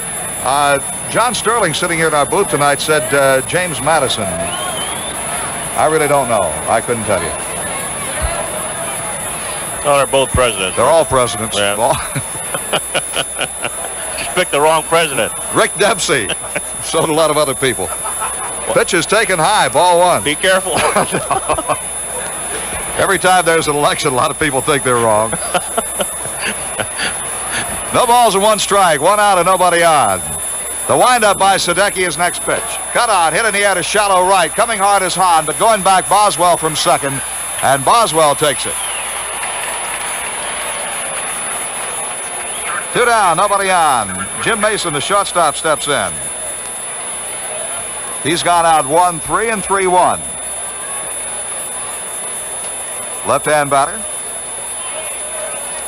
Two outs and the base is empty. The Yankees leading 9-1. Sadecki, the left-hander, winds and deals. Mason bounces one slowly down the first base line. Taken by Cranepool, and he's safe. Mason is safe as the pitcher, Sadecki, got in between Cranepool and the bag. That was a play, Bill. I think Cranepool either had to get to the bag or tag the runner. There was no time to flip to the pitcher, Sadecki, but Sadecki had him blocked off the bag. Sadecki did a good job of running interference with Mason there. Infield hit for Jim Mason.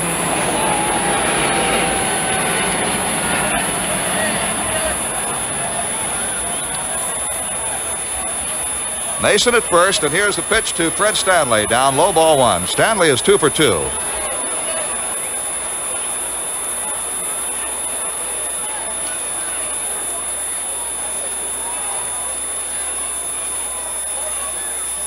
He takes low.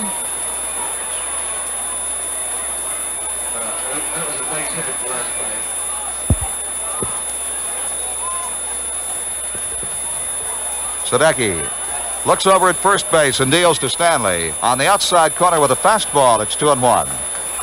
2 outs with a runner at first. Yankees lead 9-1 here in the top of the 5th inning.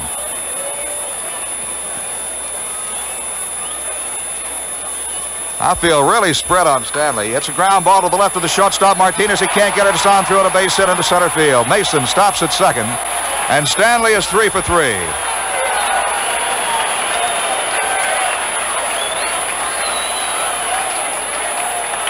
We pause now for station identification. This is the New York Yankee Baseball Network. This is WMCA 570 in New York. The voice of prophecy, scheduled for 9:45 p.m., will not be heard tonight.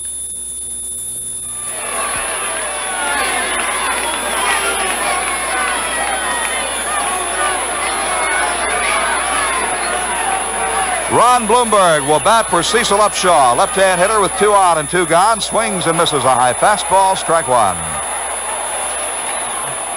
Mason at second. Stanley at first. 2 outs. Yankees in front 9-1. Sadecki looks into Hodges for his sign, starts the stretch. Checks the runner at second over the left shoulder. Sidearm curve is high. 1-1. Bloomberg batting for Upshaw. Looks like Bill Virgin is going to give every one of his relief pitchers about an inning of work. Not a bad idea. Next pitch to him, inside. 2 balls and 1 strike. Of course, he may want to look at those 2 youngsters. So Kemmeyer and Gura. Right. Kemmeyer's right-hander. Gura's a left-hander. To look back at second, the pitch to Bloomberg is foul back. The count is even 2-2.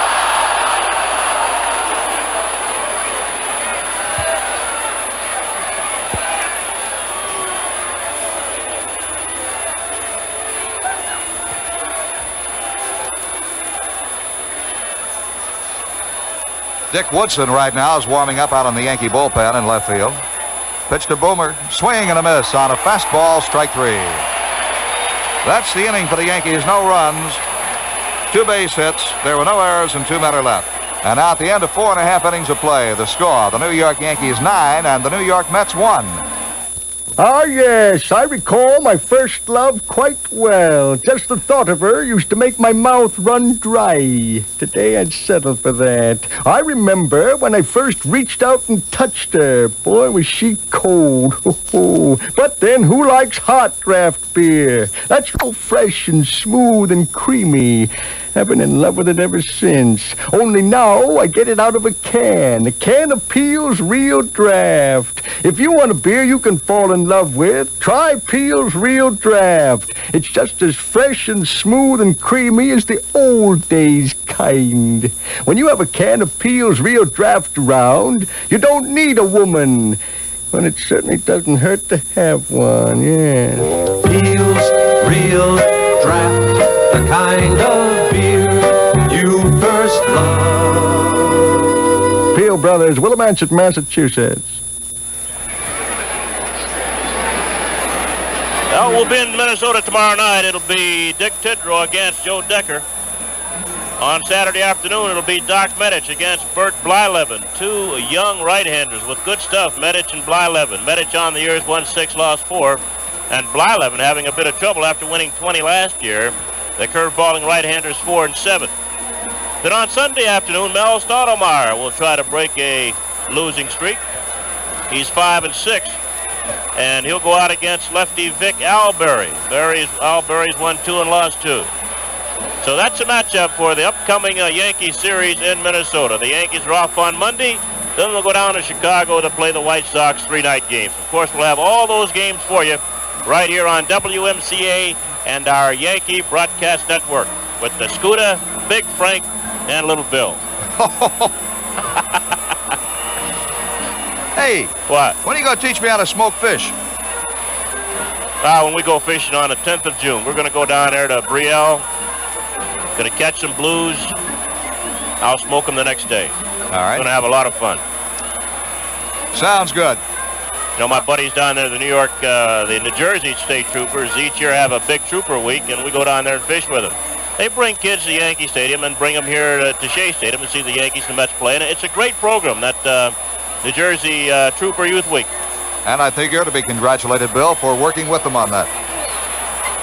Thank you. Here's Ron Hodges. Takes a call strike from right-hander Dick Woodson. I've seen those rooting sections over at Yankee Stadium last year and the year before when they bring those kids in. They're great kids. They have enjoyed the outing. Bouncing ball towards second. Stanley has it. The throw to first. That's all for Hodges. 1 out and nobody on, and Teddy Martinez will step in. Dick Woodson is the 4th pitcher used. Dave Pagan pitched 2 innings, allowed 1 run, 3 hits. Walked 1 and struck out 2. Mike Wallace pitched a perfect inning. So did Cecil Upshaw. And now Woodson in there pitching. And he'll be working to Teddy Martinez, the shortstop who struck out his first time up. There's a drive down the left field line. This is going to be a base hit. And it is off the fence. White plays to Kern. Martinez on into second base and is in with a stand-up double.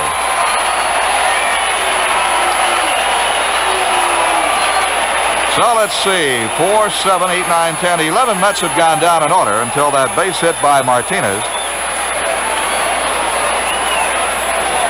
And now the pitcher is due up, but we're going to have Felix Millan. Felix Millan will bat for Sadecki.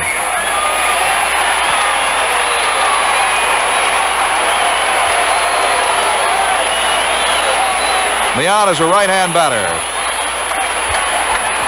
1 out and a runner at second. The Yankees lead 9-1. Big crowd here at Shea enjoying this ball game. And Woodson's pitch swung on in line, foul into the seats down on the left field line.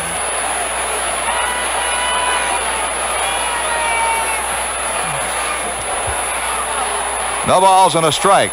The count on Martinez, or rather on Millan. Martinez is at second. Woodson holds the set. Here's the pitch. Hit to the right side of Stanley. He's up with it. Looks at the runner. Throws to first in time as Martinez goes to third.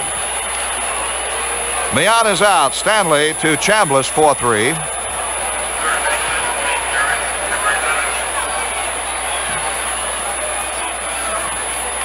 And now Wayne Garrett batting for the third time. He singled in the first inning, fly to right field in the third.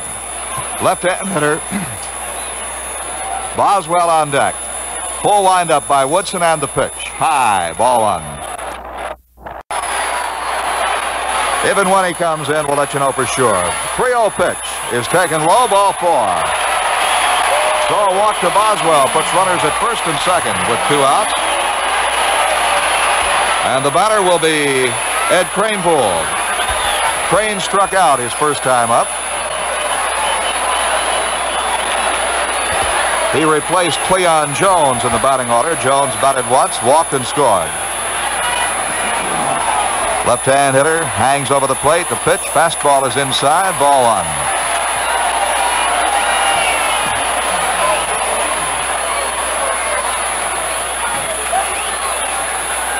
There's the stretch. Next pitch coming.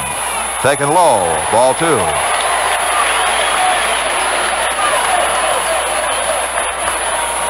Don Hahn is on deck.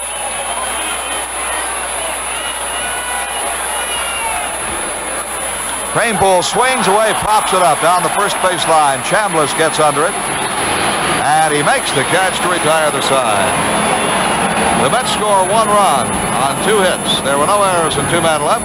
At the end of 5 innings, the score, the New York Yankees 9, the New York Mets 2. Well, fans who have collected recent issues of the New York Yankee Yearbook won't be disappointed with the 1974 edition, I can guarantee you that.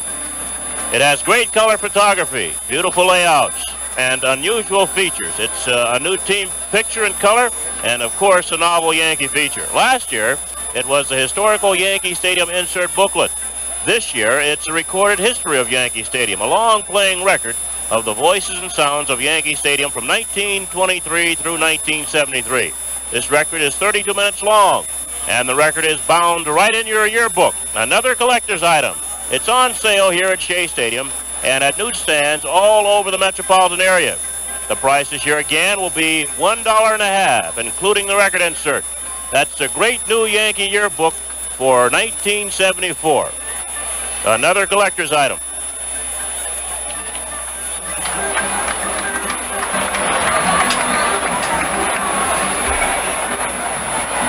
Well, Bill White, you won't find this in the Yankee yearbook, but Ed Kranepool did attend James Monroe. No, the reason I had talked with somebody about Kranepool about a week ago, and he mentioned that he had broken all of Hank Greenberg's high school records, of course. Kranepool, I don't think, has come close to Greenberg's major league records, and Hank probably has a few of those. So many great years with the Tigers and the Cleveland Indians, and I think Hank even played with the Pittsburgh Pirates. In fact, Ralph Kiner, the Met broadcaster, credits Hank Greenberg with working with him, Ralph becoming a better power hitter. Well, I'll tell you, they were both good power hitters. Ralph was telling me tonight, before we came out to start the game, that he used to play not sandlot ball, but well, I guess it was sandlot ball, really, out in California with Ralph Houck many years ago. Houck? Yeah. But they were teammates. Long time ago. Bob Apodaca is the new pitcher for the New York Mets. He's a right-hander. So Roy White will be up there again as a left-hand batter. Roy has batted both ways tonight. He has 1 hit for 3 trips and a run batted in. His base hit was a double. And he scored a run. The Yankees lead 9-2. And the first pitch to Roy. Swung on, hit in the air to left center field. Coming over for it is Theodore, the Stork, waiting under it. And makes the catch. 1 pitch, 1 out. And now Elliot Maddox will step in. Maddox is 0 for 1. He's popped up, walked, and had a sacrifice fly. He scored a run and batted in a run. The big blow in the ball game tonight, a grand slam home run by Yankee third baseman Fernando Gonzalez. Pitch to Maddox. In the dirt, ball 1.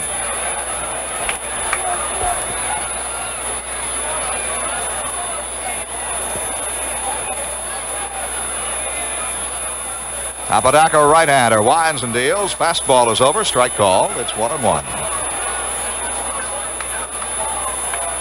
With Maddox at bat, Walt Williams is on deck. He swings on a curve, nubs it right back to the mound. Apodaca has it, throws over to Cranepool. 2 away. 2 outs. The base is empty. Yankees lead 9-2. And the batter is Walt Williams. Williams has been up once and doubled to drive in a run. He also scored a run. He replaced Mercer in the batting order. Bobby came up twice, flied out and walked, and scored a run. Pitch to Williams. Fastball is in for a called strike.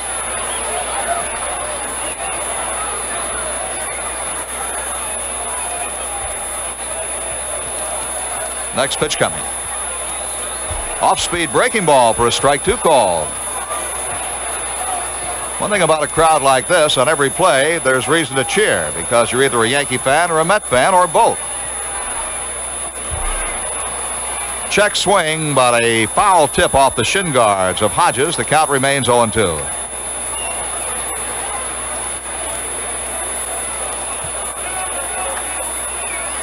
Apodaca ready and deals.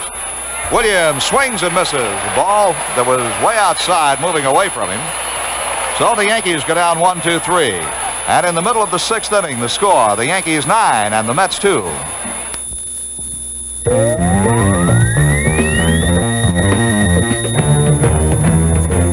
Hi, I'm Julian Schlossberg, and each week on WMCA on Sunday night, 8 to 9 p.m., we're going to be discussing movies. We're going to be talking to actors, directors, producers, writers, men who sell the motion pictures and buy them. I hope you'll be able to join us Sunday night, 8 to 9.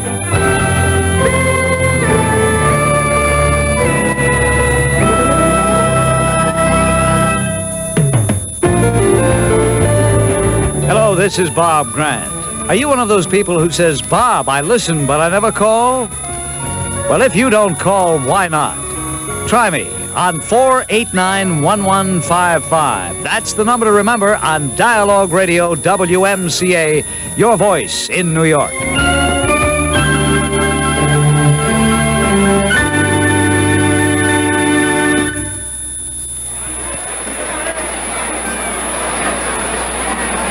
Right-hander Bob Kemmeyer will be the new Yankee pitcher as we go into the bottom half of the 6th inning, and Frank Messer was right.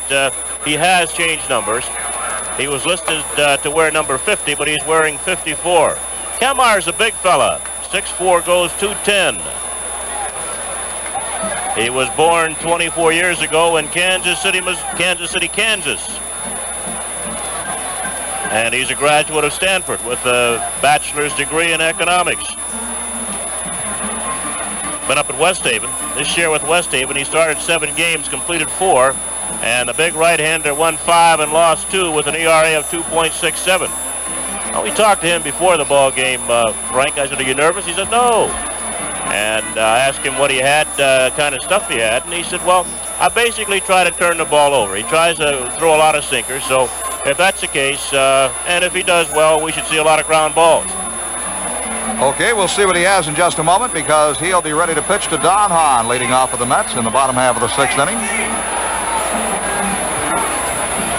It'll be Hahn, then Theodore, and then Schneck. Hahn is batting for the first time since replacing Staub in the batting order and in right field. He's a right-hand batter.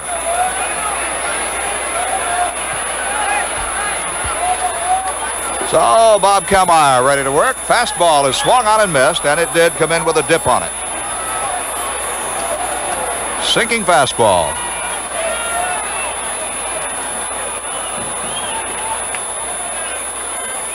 Next pitch to him.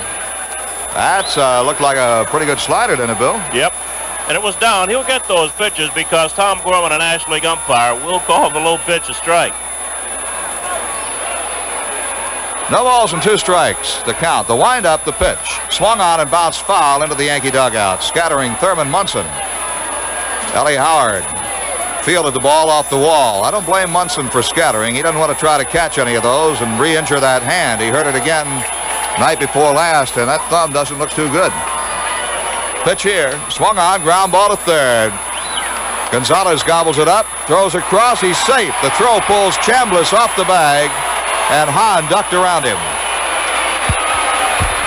Fernando had trouble getting that ball out of his glove. When he finally got it out of his glove, he didn't control it. And he threw high and in toward home, and no chance at all for Chambliss to tag Don Hahn. An error given to Fernando Gonzalez. And now George Theodore, right-hand batter.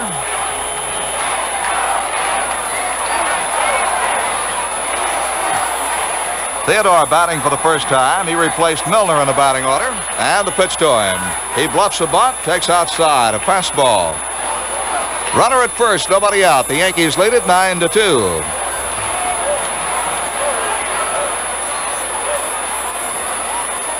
Kallmeyer plants the right foot. As Bill told you, he's big. Goes 6'4", 210. He sets and deals, and he's up high. 2 balls and no strikes. In the bottom half of the 6th inning, Houston 2, Montreal nothing up in Jerry Park. This afternoon, the Cubs beat the Giants 5-3 at Wrigley Field. Next pitch, taken high. Ball 3, 3-0. So he pitched down to Hahn. Now he's been pitching high to Theodore. Well, Theodore goes well over 6 feet down there. Pitch to him is high, ball 4. Theodore walks, and Dempsey goes out to talk to Kallmeyer. Don't forget now, we'll be on the air at 8:25 here on the Yankee Broadcast Network tomorrow night from Bloomington, Minnesota, as the Yankees meet the Minnesota Twins for the first time this year. The Yankees did well in Minnesota last year, winning 4 out of the 6 games played. They won 5 out of the 6 at Yankee Stadium. First pitch to Schneck, hit in the air to shallow left. Roy White moving in. Over to his right now. He's under it and makes the catch. 1 out. It'll bring up Ron Hodges.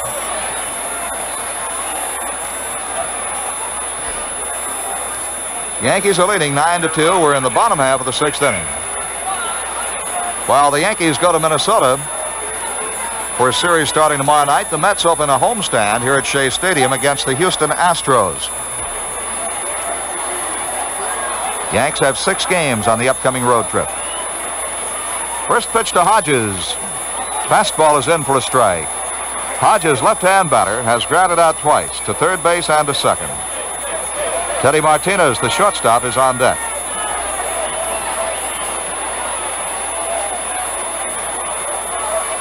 There's the set and the 1-strike pitch. Curveball is lined to right, base hit. That should score a run. Walt Williams is up, makes his throw into second base. And the run scores. It's now 9-3. The Yankees lead by 6. Don Hahn scores easily from second. Theodore stopped at second. And Hodges has driven in a run.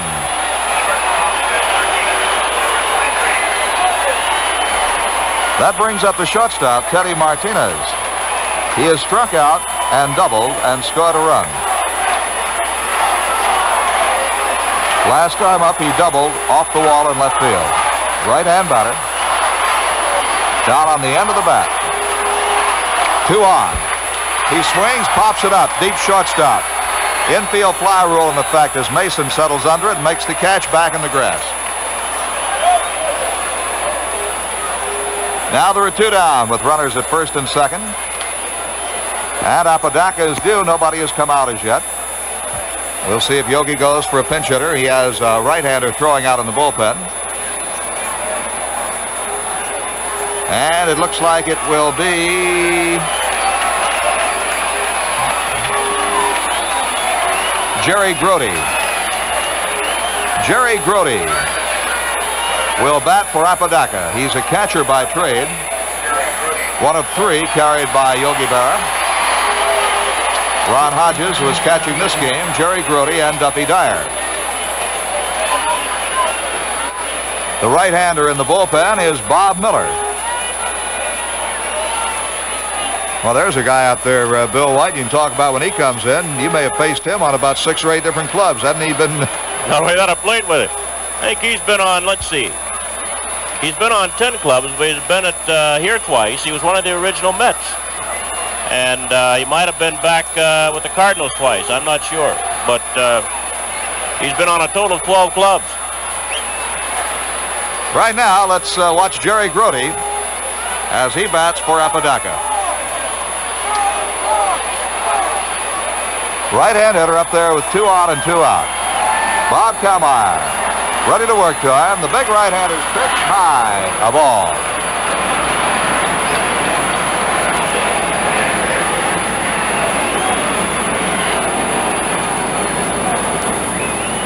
Wayne Garrett is on deck. Theodore, the base runner at second. Hodges on at first. And here comes the pitch. A fastball over for a called strike knee high. 1-1. Nobody throwing in the Yankee bullpen. I imagine Kallmeyer will get maybe 2, maybe 3 innings, maybe even more. Who knows? Larry Gura is standing by. Next pitch. Breaking ball down low. 2 balls and a strike.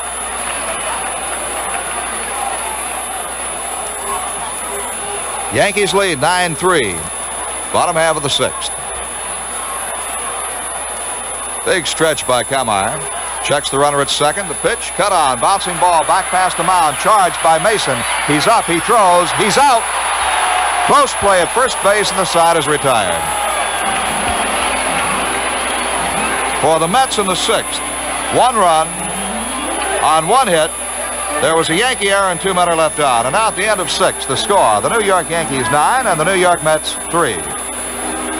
Scoreboard totals show the Yankees 9 runs, 8 hits, 1 error. The Mets 3 runs, 6 hits, and no errors. Bill, we're talking about the difference in umpiring in the American and National Leagues. What about the minor leagues? What about, say, the AA League where this young man Kallmeyer has been pitching? I really don't know. I haven't seen down there. Have you gone to Syracuse and with the Yankees when they play their exhibition games there? I have, and the last time, of course, I was in the International League for some time, and they umpire like the American League. They use a chest protector. Use the balloon-type chest protector, or did, and I presume still do. So it may be unique to the National League. And I would have to presume it would mean some sort of an adjustment to a young pitcher coming up to a National League ball club. Well, he basically, evidently, with the sinking fastball, has got to be a low ball pitcher, as he says. And as I mentioned, fortunately, he's got Tom Gorman, a National League umpire, back there to call those low pitches for him.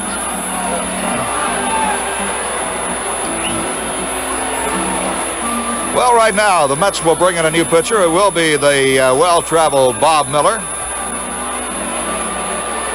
And, well, Bill, I'm sure you can tell the folks a lot more about Bob Miller than I can. He's a right-hander, and after that, Hey, it would take all day to give these people the stats on where Miller has been. But I tell you, he started in 1957 with the St. Louis Cardinals. Pitched all year with the Cardinals in 57. Came back after a stint in the minor leagues in 59. Stayed there until 60. Then split 60 with the Cardinals and Memphis. Came back to the Cardinals in 61. Then he was one of the original Mets in 62.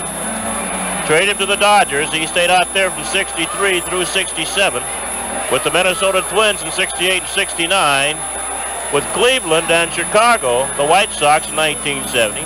Finally settled down. He was able to buy a house in Chicago if he wanted to in 1970. But then in In 1971, he was with 3 clubs. The White Sox, no, the Chicago Cubs. Hey, wait a minute. 1970, went from the Chicago in the American League to Chicago in the National League. And then he split 71 with the Cubs, with San Diego, with Pittsburgh, 72 with Pittsburgh, 73 with San Diego and the Mets, and 73 with the Detroit Tigers. I tell you, there's not enough time to talk about Bob Miller. I'll tell you one thing, Bill. If he had opened a travel agency about 20 years ago, he could have kept himself in business. He's probably made more money being traded and living expenses than he's made out of baseball. Okay, he's ready to pitch and ready with the play-by-play. Here's Bill. All right, Frank, in the first pitch to Chambliss is a called strike. We're in the top of the 7th. The Yankees lead by a score of 9-3 over the Mets. Chambliss has walked twice, and he's driven into one with a single. Swings and fouls it off. No balls, 2 strikes. Bob Miller is the fourth pitcher for the Mets. They started Mike Wegener. Sadecki came on in the 4th. Apodaca came on in the 6th. Now it's Bob Miller. Right-hander takes a big sigh out there. He's been through this quite a bit. And the 0-2 pitch to Chambliss is outside.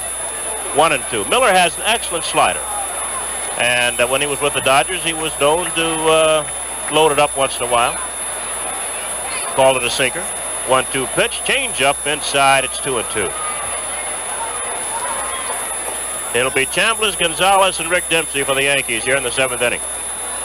Yankees have 9 runs on 8 hits. A grand slam home run by Gonzalez included in those 8 hits. The Mets have 3 runs on 6 hits. Change up is driven to right field. Moving back is the right fielder Hahn. He's on the warning track near the line now, and he's got it. This is New York Yankee baseball. Let's pause for station identification. This is WMCA New York. Hi, I'm John Sterling. I'll talk about the Yankees and Bobby Mercer, but also about politics and Richard Nixon. Whatever you want to talk about every afternoon from 4 to 8. Fernando Gonzalez, a batter. He struck out, hit a grand slam home run. He's bounced to short. And he takes down low ball. You know, one thing Bob Miller can take solace in, Bill, he's always been wanted. Yeah. Here's a wind and the 1-0 pitch to Gonzalez. Swung on, loop, foul. That'll be in the seats on the right side.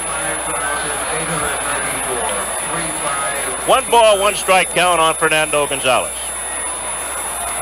We have the paid attendance, Bill, 35,894. 35,894 here at Shea tonight. Here's the 1-1 pitch now to Gonzalez. Swung on, hit slowly to shortstop. Martinez charged and bobbles the ball. Throws anyway, but not in time. Martinez charging a slow bouncer. Bobbled it, picked it up and threw, but not in time. And Gonzalez is safe at first. It'll be an error charged to the shortstop, Teddy Martinez. Gonzalez on at first with 1 out, and the batter Rick Dempsey, the catcher. Dempsey's 0 for 4 thus far. He slid to right field, bounced to third, popped to second. Right-handed hitter. The pitch to him. Swung on, line right field, that'll be a base hit. Gonzalez digging around second, he'll go to third. Hahn's throw will go into second base, and the Yankees now have runners at first and third with 1 out. Yankees ahead 9-3, trying to add to that lead here in the top half of the 7th inning. And the batter's Jim Mason, the shortstop. Mason's been up 3 times. He hasn't gotten the ball out of the infield yet, but he was given a base hit when his bouncer to first was gloved by Cranepool. But the pitcher then, Ray Sadecki, was slow covering, and he got between Mason and Cranepool, and nobody was at the bag. Mason beat it out, and he was given an infield hit. The pitch on the outside corner for strike. Yankees have runners at first and third, only 1 out. They have a 9-3 lead. We're in the top of the 7th. Mets with the infield back looking for 2. The set by Miller and the pitch. Swing and a miss. No balls, 2 strikes on Mason. On deck is Fred Stanley.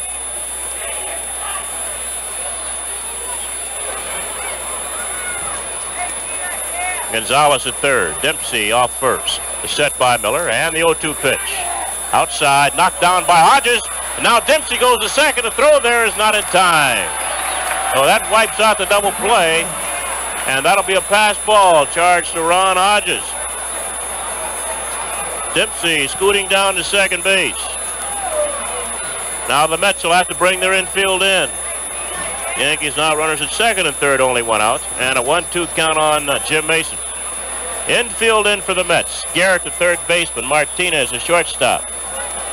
Second baseman Boswell and the first baseman Cranepool. Time's called now. Hodges talking to Miller. Yankees scored 5 runs in the third inning. 4 more in the fourth. Mets picked up singletons in the first, fifth, and sixth, and the Yankees lead at 9-3 here in the seventh. Here's a wind now by Miller, and the 1-2 pitch to Mason. Outside. 2-2.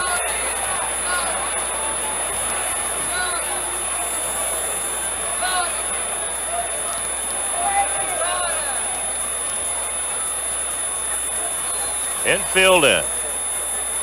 Here's a wind, and the 2-2 pitch to Mason.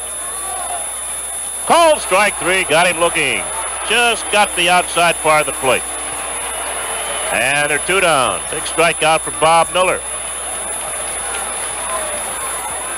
His first. And the batter, Fred Stanley, the second baseman. Stanley's got an infield hit. He singled to left and singled to center. He's 3 for 3. He scored twice. Right-handed batter. The pitch to him. Called strike. Well, an error and a single and a pass ball. Yankees runners at second and third with 2 outs. Miller working quickly. Deals high. It's 1-1.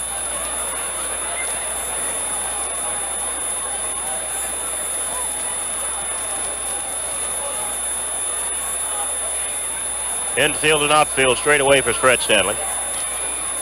As the 1-1 pitch comes in. Check swing, a breaking ball outside. 2 balls and a strike.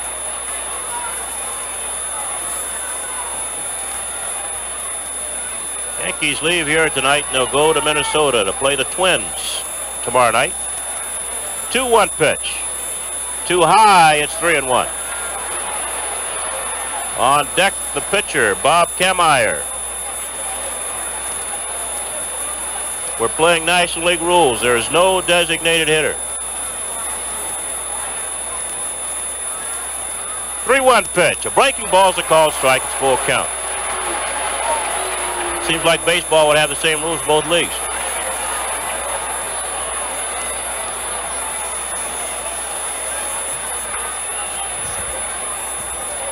Runners at second and third, 2 outs. Here's a payoff pitch now to Fred Stanley. Up and in, ball 4. Lost him. Bases loaded. Stanley goes to first. Dempsey's down at second. Gonzalez on at third, and Bob Kemmeyer, the pitcher, will bat.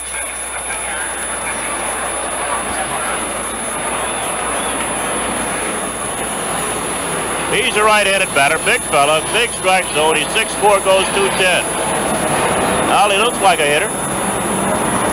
Bases loaded, 2 outs. Yankees ahead 9-3. We're in the top of the 7th.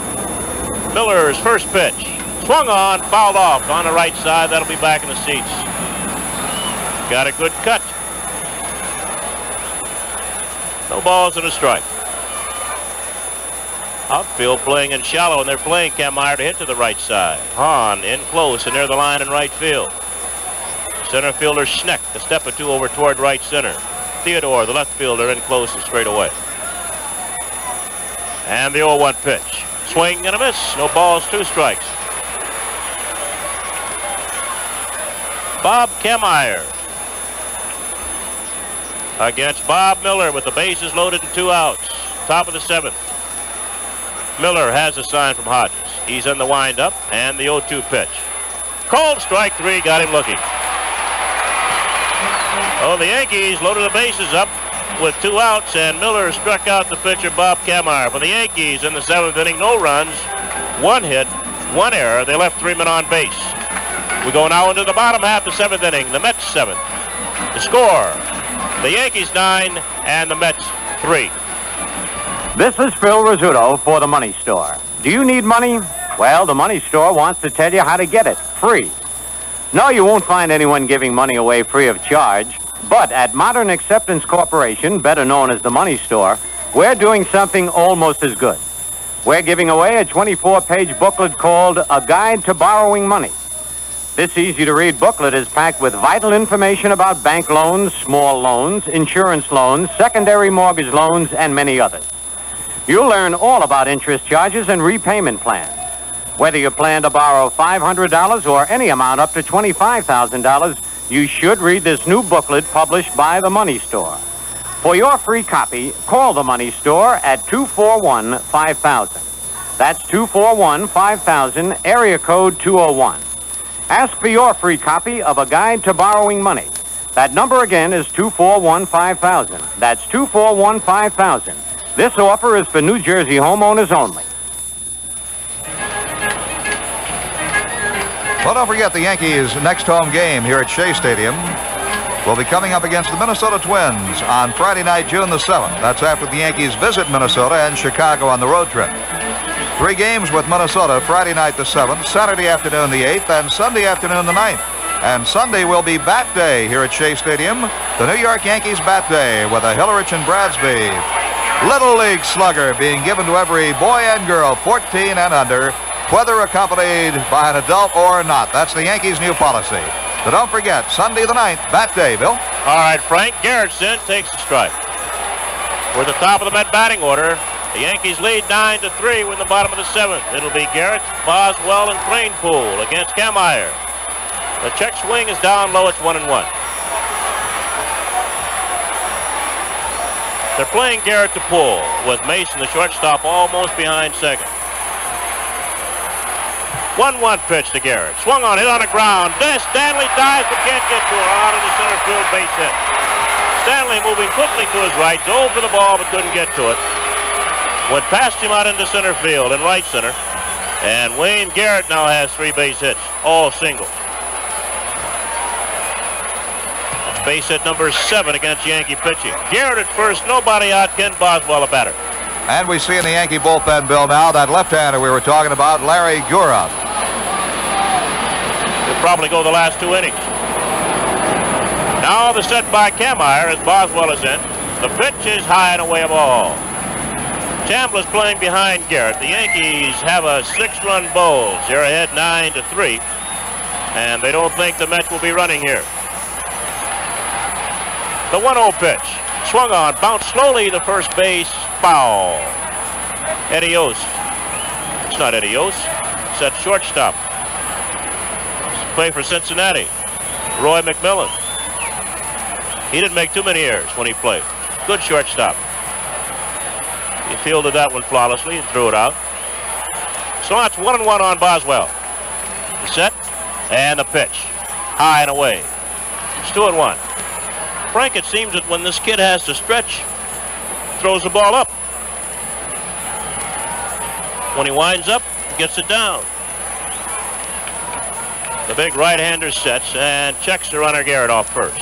The pitch is tapped slowly towards second base, cut off by the pitcher Kameyer, and he goes to first base with a put out. And on the play, Wayne Garrett goes to second. That was a slow bouncer towards second base. Kameyer off the mound quickly, cut the ball off. His only play was the first base, and he made it in time. Oh, there's one away. Garrett down at second, and the batter's Ed Cranepool, the first baseman.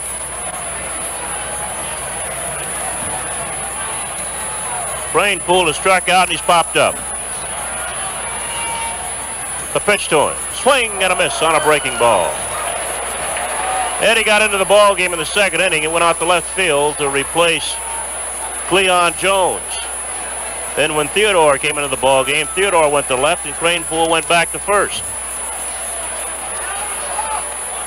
The 0-1 pitch to Cranepool. Too low, it's 1-1. I have an idea Whitey Ford and Bill Burton watching this Kameyer very closely, Bill. It's the first time they've had a chance to see him pitch. He was not in the Yankee big league spring training camp. He's 5-2 at West Haven. The 1-1 pitch is too high. 2-1. Tell you, last year he had a record of 4-7 at Fort Lauderdale, but still he had an earned run average of only 1.35. Pitched 102 innings as a starter and reliever. Seems like his record should have been better than that with the RBI, with the ERA. Swing and a miss on a high breaking ball. It's 2-2 on Cranepool. I did think he must have lost some very tough games in relief. Maybe giving up one run. Yeah. Or maybe somebody wasn't catching the ball when they should have been catching it. 2-2 count on Ed Cranepool. 1 out, 1 on. Yankees ahead. 9-3, bottom of the 7th. And the pitch. Swung on, hit the left field. White's there. He's under it. He's got it. Cranepool hit the ball hard, but right to Roy White. There are 2 outs. Garrett's still at second base. And the batter, Don Hahn.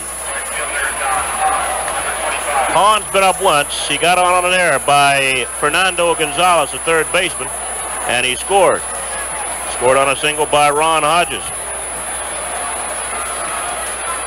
Outfield and infield playing straight away. Hahn, a right-handed batter. The set and the pitch. Swung on, hit in the air to right center. Maddox off, still going. Then Walter Williams, the right fielder, cuts in front of him, makes the grab for out number 3. Maddox got a good jump, but Williams was there, and the right fielder made the catch. No runs, 1 hit, and 1 man left on base. At the end of 7, the Yankees 9, the Mets 3. Fans in the Bronx and Upper Manhattan will have the benefit of a special bus service to Shea Stadium this year for every Yankee home game.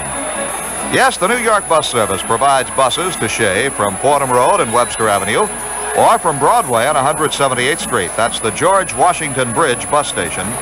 These buses leave an hour and a half before game time. Or you may catch a bus from the Hugh Grant Theater in Parkchester an hour and a quarter before game time. Then the buses depart from Gate E here at Shea Stadium up to 20 minutes after the game.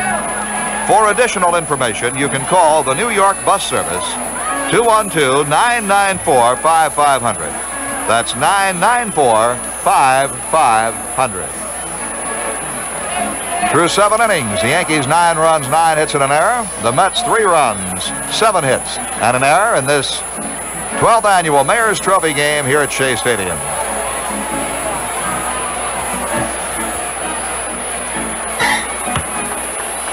In the only Major League game being played tonight, Houston leads Montreal 2-0 in the top half of the 7th inning. This afternoon, the Cubs defeated the San Francisco Giants in Chicago by a score of 5-1. And right here, Roy White will step in for the New York Yankees as we go to the 8th inning. Here's Bill. All right, Frank Messer. White struck out. He's flied to center field. He's doubled to left center and scored. He's flied to left. Well, he's 1 for 4. In now facing Bob Miller. Top of the 8th. The Yankees lead 9-3. First pitch to White. A breaking ball that's high. Miller is the 4th pitcher the Mets have used. They started Mike Wegner, Sadecki in the 4th, Apodaca in the 6th. Now it's Miller. Inside, 2 balls, no strikes on White. No action in the American League. Over in the National League, Chicago beats San Francisco 5-3. And Houston leads Montreal 2-0 after 6. 2-0 pitch to White. Change up in there for a call strike. It's 2-1. It'll be White, Maddox, and Williams for the Yankees here in the 8th inning. Fastball, bounce back to Miller. Leaps and makes a grab. Throws the first base in time. Miller with a quick move to his left, threw White out. And there's 1 away. Elliot Maddox, the center fielder's in. He's popped to second. He's walked and scored. Driven in a run with the sacrifice fly. He's bounced back to the pitcher. So Maddox is 0 for 2 officially. 1 out, nobody on here in the 8th inning. Miller's first delivery. Slider outside. On deck for the Yankees, Walter Williams. Miller deals a 1-0 pitch, and it's outside again. 2 balls, no strikes.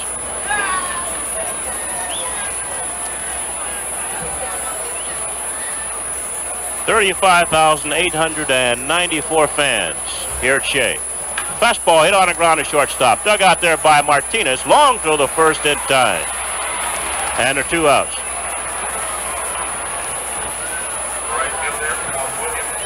Here's Walter Williams, the Yankee right fielder. Williams went into the ball game in the third inning, replacing Bobby Mercer. He's been up twice. He's doubled. And he struck out. Takes down low ball. That double drove in a run in the fourth inning. He also scored. 2 outs, nobody on now in the eighth inning. Yankees ahead 9-3 over the Mets. Miller's 1-0 pitch to Williams. Breaking ball is cut on and fouled back. It's 1-1.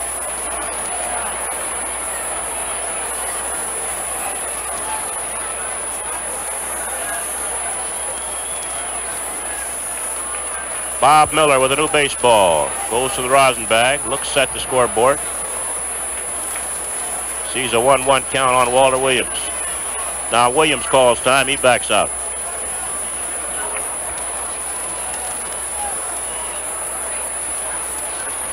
One pitch.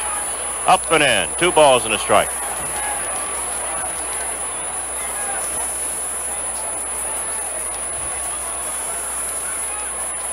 Walter Williams has a short, compact stroke. Of course, he's a short, compact man. Curveball swung on and missed. It's 2-2.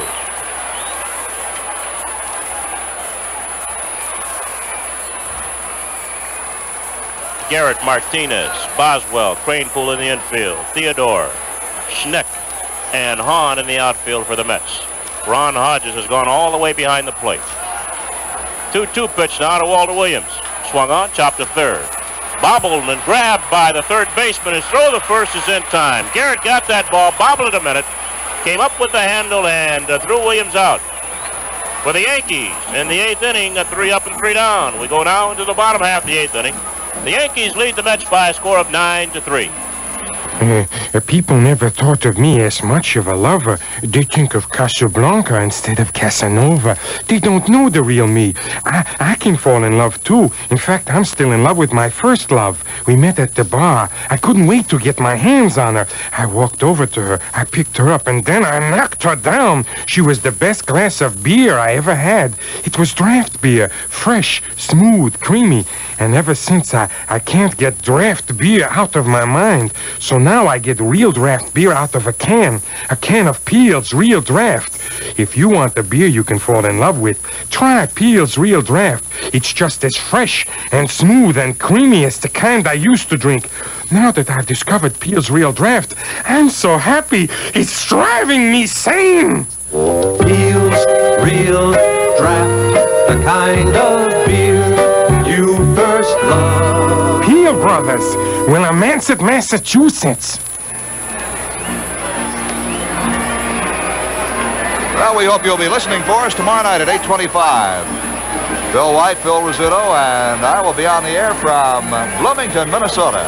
Dick Tidrow, who has a record of 3-1 with the Yankees and 4-4 overall, will go against Joe Decker of the Minnesota Twins. Decker has won 5 and lost 4. This will be the first time the Yankees have played the Twins since last July 18th, when the Yankees won 2 out of 3 at Yankee Stadium. Yankees won 9 of the 12 games played against the Minnesota Twins last year. And now we have a new pitcher on in this ball game for the Yankees. Larry Gura, G-U-R-A, a native of Joliet, Illinois. Larry is 26 years old, 6'1", 185. And here we go, Bill. And the first pitch is lined to right field by George Theodore, Frank. And Theodore will hold it first with a single.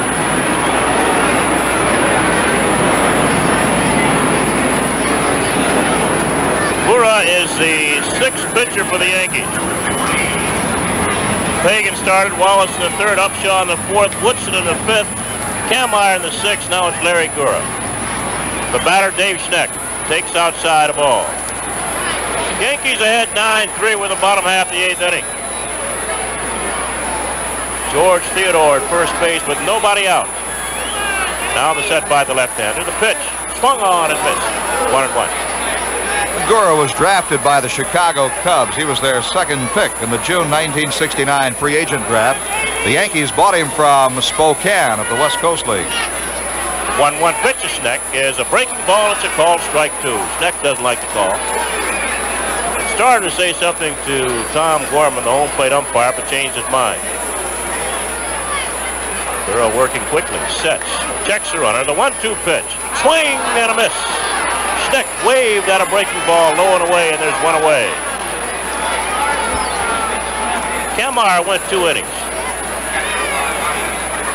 He allowed 2 hits, 1 run, that was unearned. Walked 1, didn't strike out anybody. Now Gura's in. 1 out, 1 on. The batter, Ron Hodges, the left-handed hitting catcher. Breaking ball, hit on the ground, base hit right field. Sticking around second base is Theodore. He'll go to third. Williams will throw the ball into second. So the Mets now with runners at first and third and only 1 out. And the batter will be Teddy Martinez, the shortstop. That's the second base hit in the ball game for Hodges. He's 2 for 4.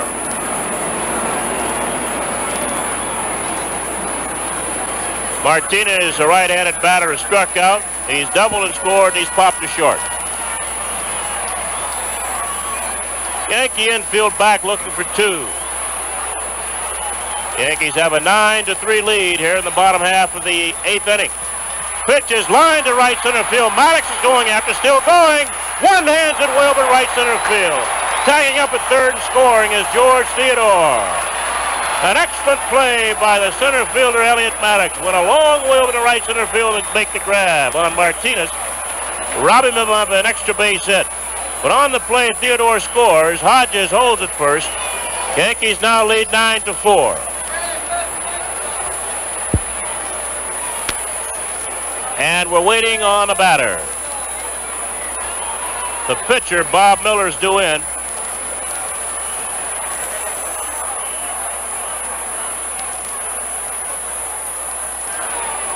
And we're waiting on a batter for the Mets. Yogi Berra deciding whom he'll send up there.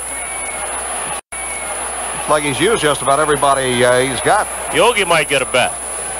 If he gets a bat, we're going to send out Whitey Ford. Throwing some curveballs. That would be interesting. Let's see. Duffy Dyer is left if he's dressed tonight. You know, that's who it is, Frank. That's who it's going to be. He's the last man now on the Mets bench, Duffy Dyer.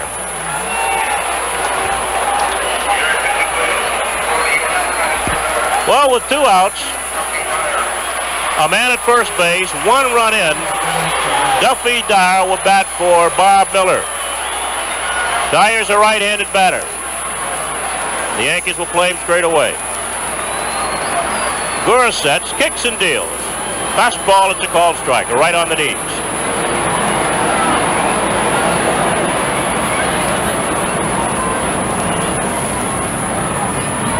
Now the set. And the 0-1 pitch. Down low, this time it's 1-1. On deck, Wayne Garrett.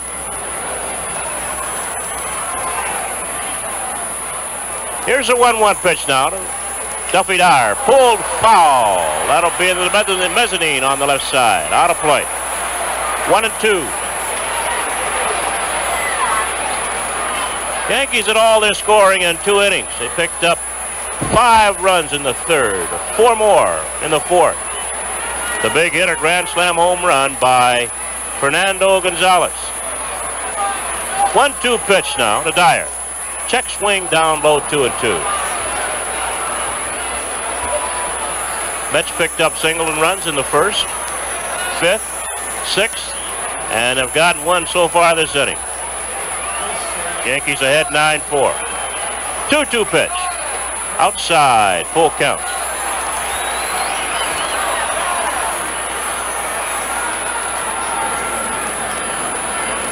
Now the runner with the count 3-2 with 2 outs will be moving. And the Yankee infield will have to make their play at first. Here's the set and the pitch. Runner's moving. Line, base in left field. Wide in quickly. And he'll hold Hodges at second base. Hodges stops at second. Dyer on at first. Still 2 outs and the batter Wayne Garrett.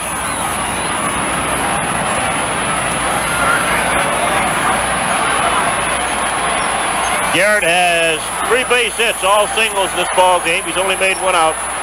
when he flied out to right field in the third inning. Left-handed batter. And the pitch to him. Swing and a miss on a slider.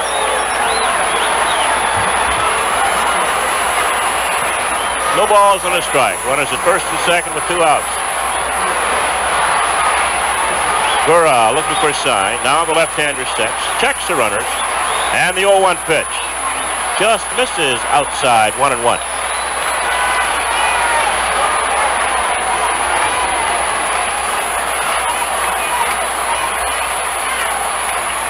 Gura taking a long look now for a sign from Rick Dempsey. He's got one he likes. And the 1-1 pitch to Garrett. Swung on and missed. 1-2.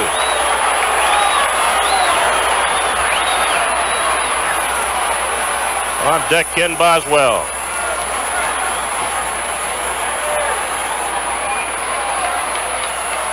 Runners lead from first and second. Now the set. And the 1-2 pitch. Called strike 3, caught him looking. Gura chalks up his second strikeout. For the Mets here in the 8th inning, they pick up 1 run on 3 hits. And they leave 2 men on base. At the end of 8, the score, the Yankees 9, the Mets 4. Well, it'll be interesting to see, Bill White, how the Yankee pitchers will be able to handle that 400 hitter out of Minnesota, Rod Carew, leading the major leagues with a .407 batting average. Nobody handles Carew. No, that's very true. He's going to get on base. Would you say he's the best hitter in the league? I think for what he does, yes. He's a leadoff man. He doesn't have to worry about driving in runs. He can bunt when he wants to in situations where other people don't have to bunt. But basically, Frank, he gets the bat on the ball all the time, and he can hit the ball the opposite field. He can run well. He's just a good hitter. And you talk about good hitters. Notice the Texas Rangers are leading the American League in team hitting. They've got 3 men in the top 10. Well up there in Jeff Burroughs, Lenny Randall, and had the other one on the tip of my tongue, and I can't say it.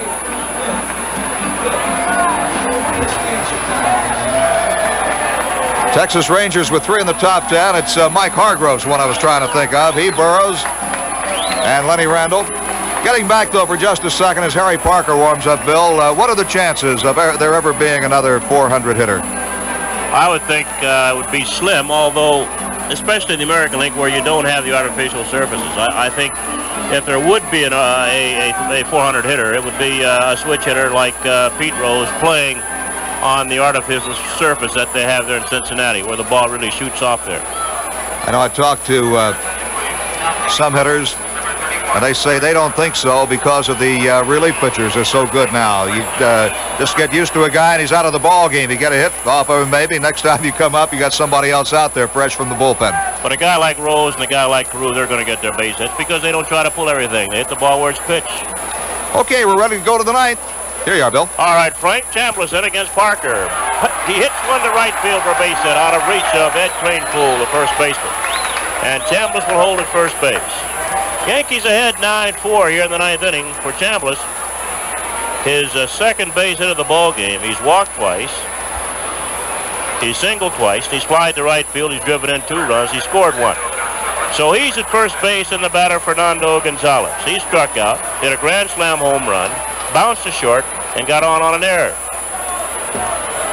The pitch to him, swing and a miss. Parker threw a fastball by him. On deck, Rick Dempsey. Parker's a 5th Met hurler. Ball strike 2. No balls, 2 strikes on Gonzalez. Wegener started. Sadecki in the 4th. Apodaca in the 6th. Miller in the 7th. Now we've got Harry Parker. And the Mets are losing 9-4. Top of the 9th. 0-2 pitch. Hit in the air to right center. Moving over is Theodore. Also the center fielder Schneck.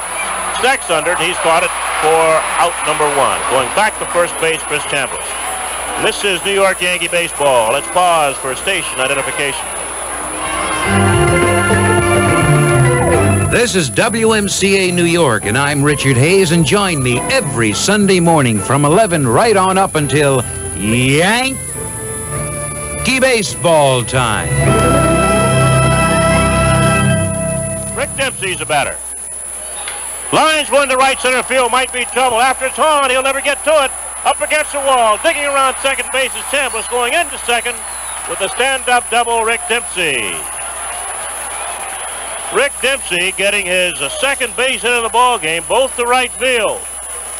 He's now 2 for 5. He doubles off the wall in right center. Dempsey at second, Chambliss at third. A one-man out, and the batter, Jim Mason, the shortstop. That's the Yankees' 11th base hit in this ball game. Mets now will bring their infield in. Parker rocks back, kicks, and deals the first pitch to Mason. Swing and a miss. Mason's bounced back to the pitcher. He's bounced out first baseman to the pitcher. He got an infield hit, and he struck out. He hadn't got the ball in the outfield yet. Breaking ball in the dirt. 1-1. Yankees 9, Mets 4. Top of the ninth. Runners at second and third and one out. Met infield in. Parker in the windup and the pitch. Swing and a miss. 1-2.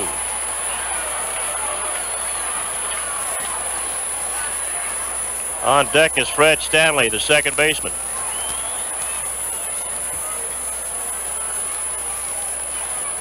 One-two pitch. Cold strike 3. Got him looking with a fastball over the inside corner. 2 down. And Fred Stanley's in. Well, for you Met fans, here at Shea tomorrow, it'll be the Mets against the Astros. Jerry Koosman against Don Wilson. Tomorrow night.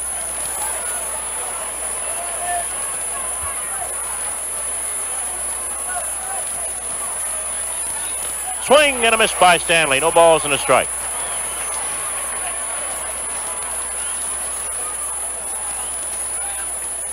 Two out, 2 on. Yankees 9, Mets 4, top of the ninth. Parker's next pitch. Breaking ball down low, 1-1.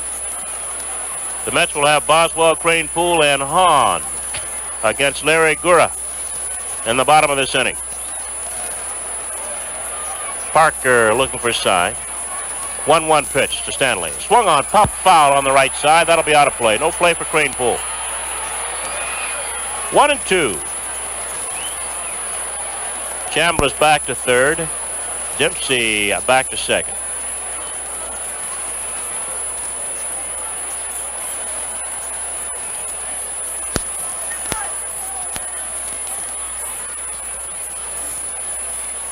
Here's the 1-2 pitch now to Stanley. Breaking ball, chopped in the hole toward third. Cut off there by Garrett. His throw to first base in time. And the Yankees get no runs on 2 hits, and they leave 2 men on base. We go into the bottom half of the ninth inning. The Yankees 9, the Mets 4. Well, the Yankees will try to improve their position in the American League Eastern standings as they continue to play the West Division teams. 3-game series against the Minnesota Twins starting tomorrow night. We'll be on the air at 8:25 New York time with all the action from Bloomington, Minnesota. The Yankees 3 games below 500 right now, only 4 games behind the division-leading Milwaukee Brewers. Brewers have gone 5 games above 500, playing excellent baseball, getting pitching to go along with their good hitting. Boston Red Sox in second place, then come Baltimore and Detroit tied for third. The Cleveland Indians fifth, a half a game ahead of the Yankees. And in meeting Minnesota, the Yankees will be playing the last place club in the Western Division. Minnesota has won 19 and lost 23 ball games so far this year. So be tuned in tomorrow night at 8:25.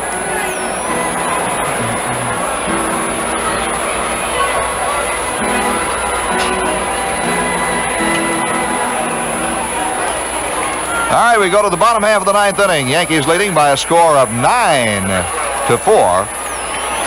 And here's Bill. All right, Franklin. Boswell's in. He's bouncing to a double play. He's popped to short. He's walked and bounced back to the pitcher. Has to get out of the way of a fastball inside around the knees. Larry Gura in his second inning. Lefty kicks and deals. A fastball hit on the ground to second. Right to Stanley. He's up with it. Flips to first base, and Boswell is out. One away.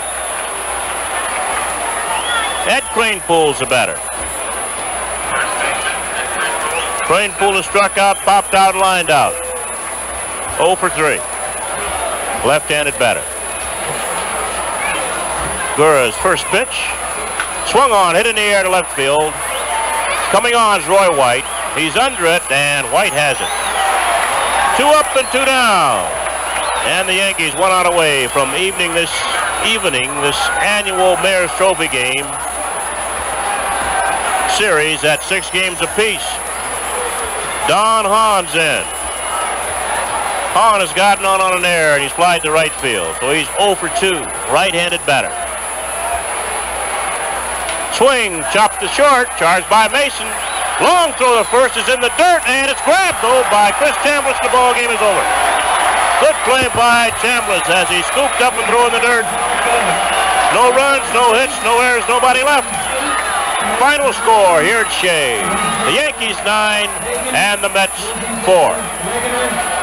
Okay, Bill, and here are the totals on the ball game. For the New York Yankees, 9 runs, 11 hits, and 1 error. The New York Mets, 4 runs, 10 hits, and 1 error. The paid attendance tonight, 35,894. 35,894. Dave Pagan gets the win, and Mike Wegner is charged with the loss, if you want that for your record. So the Yankees have evened the Mayor's Trophy Series, 6 wins apiece, and now it's back to a regular American League championship competition tomorrow night against the Minnesota Twins. We'll be on at 8:25 New York time. We hope you'll join us then. And now this is Frank Messer speaking for Bill White and Phil Rizzuto, saying once again from Shea Stadium in Flushing, the final score, the New York Yankees 9 and the New York Mets 4. Tonight's game has been brought to you by Peel's Real Draft, the kind of beer you first loved. Join us again tomorrow night when the New York Yankees meet the Minnesota Twins at Metropolitan Stadium in Bloomington, Minnesota. Airtime will be 8:25 right here on WMCA New York, 570 on your dial.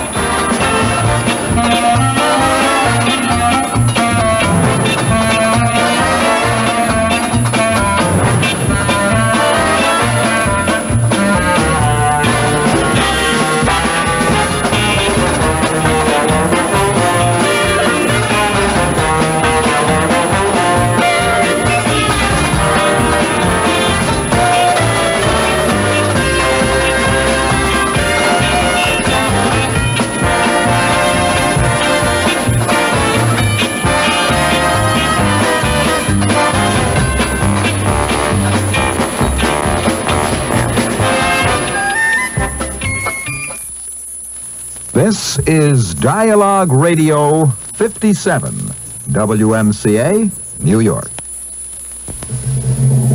Your voice in New York, WMCA 57.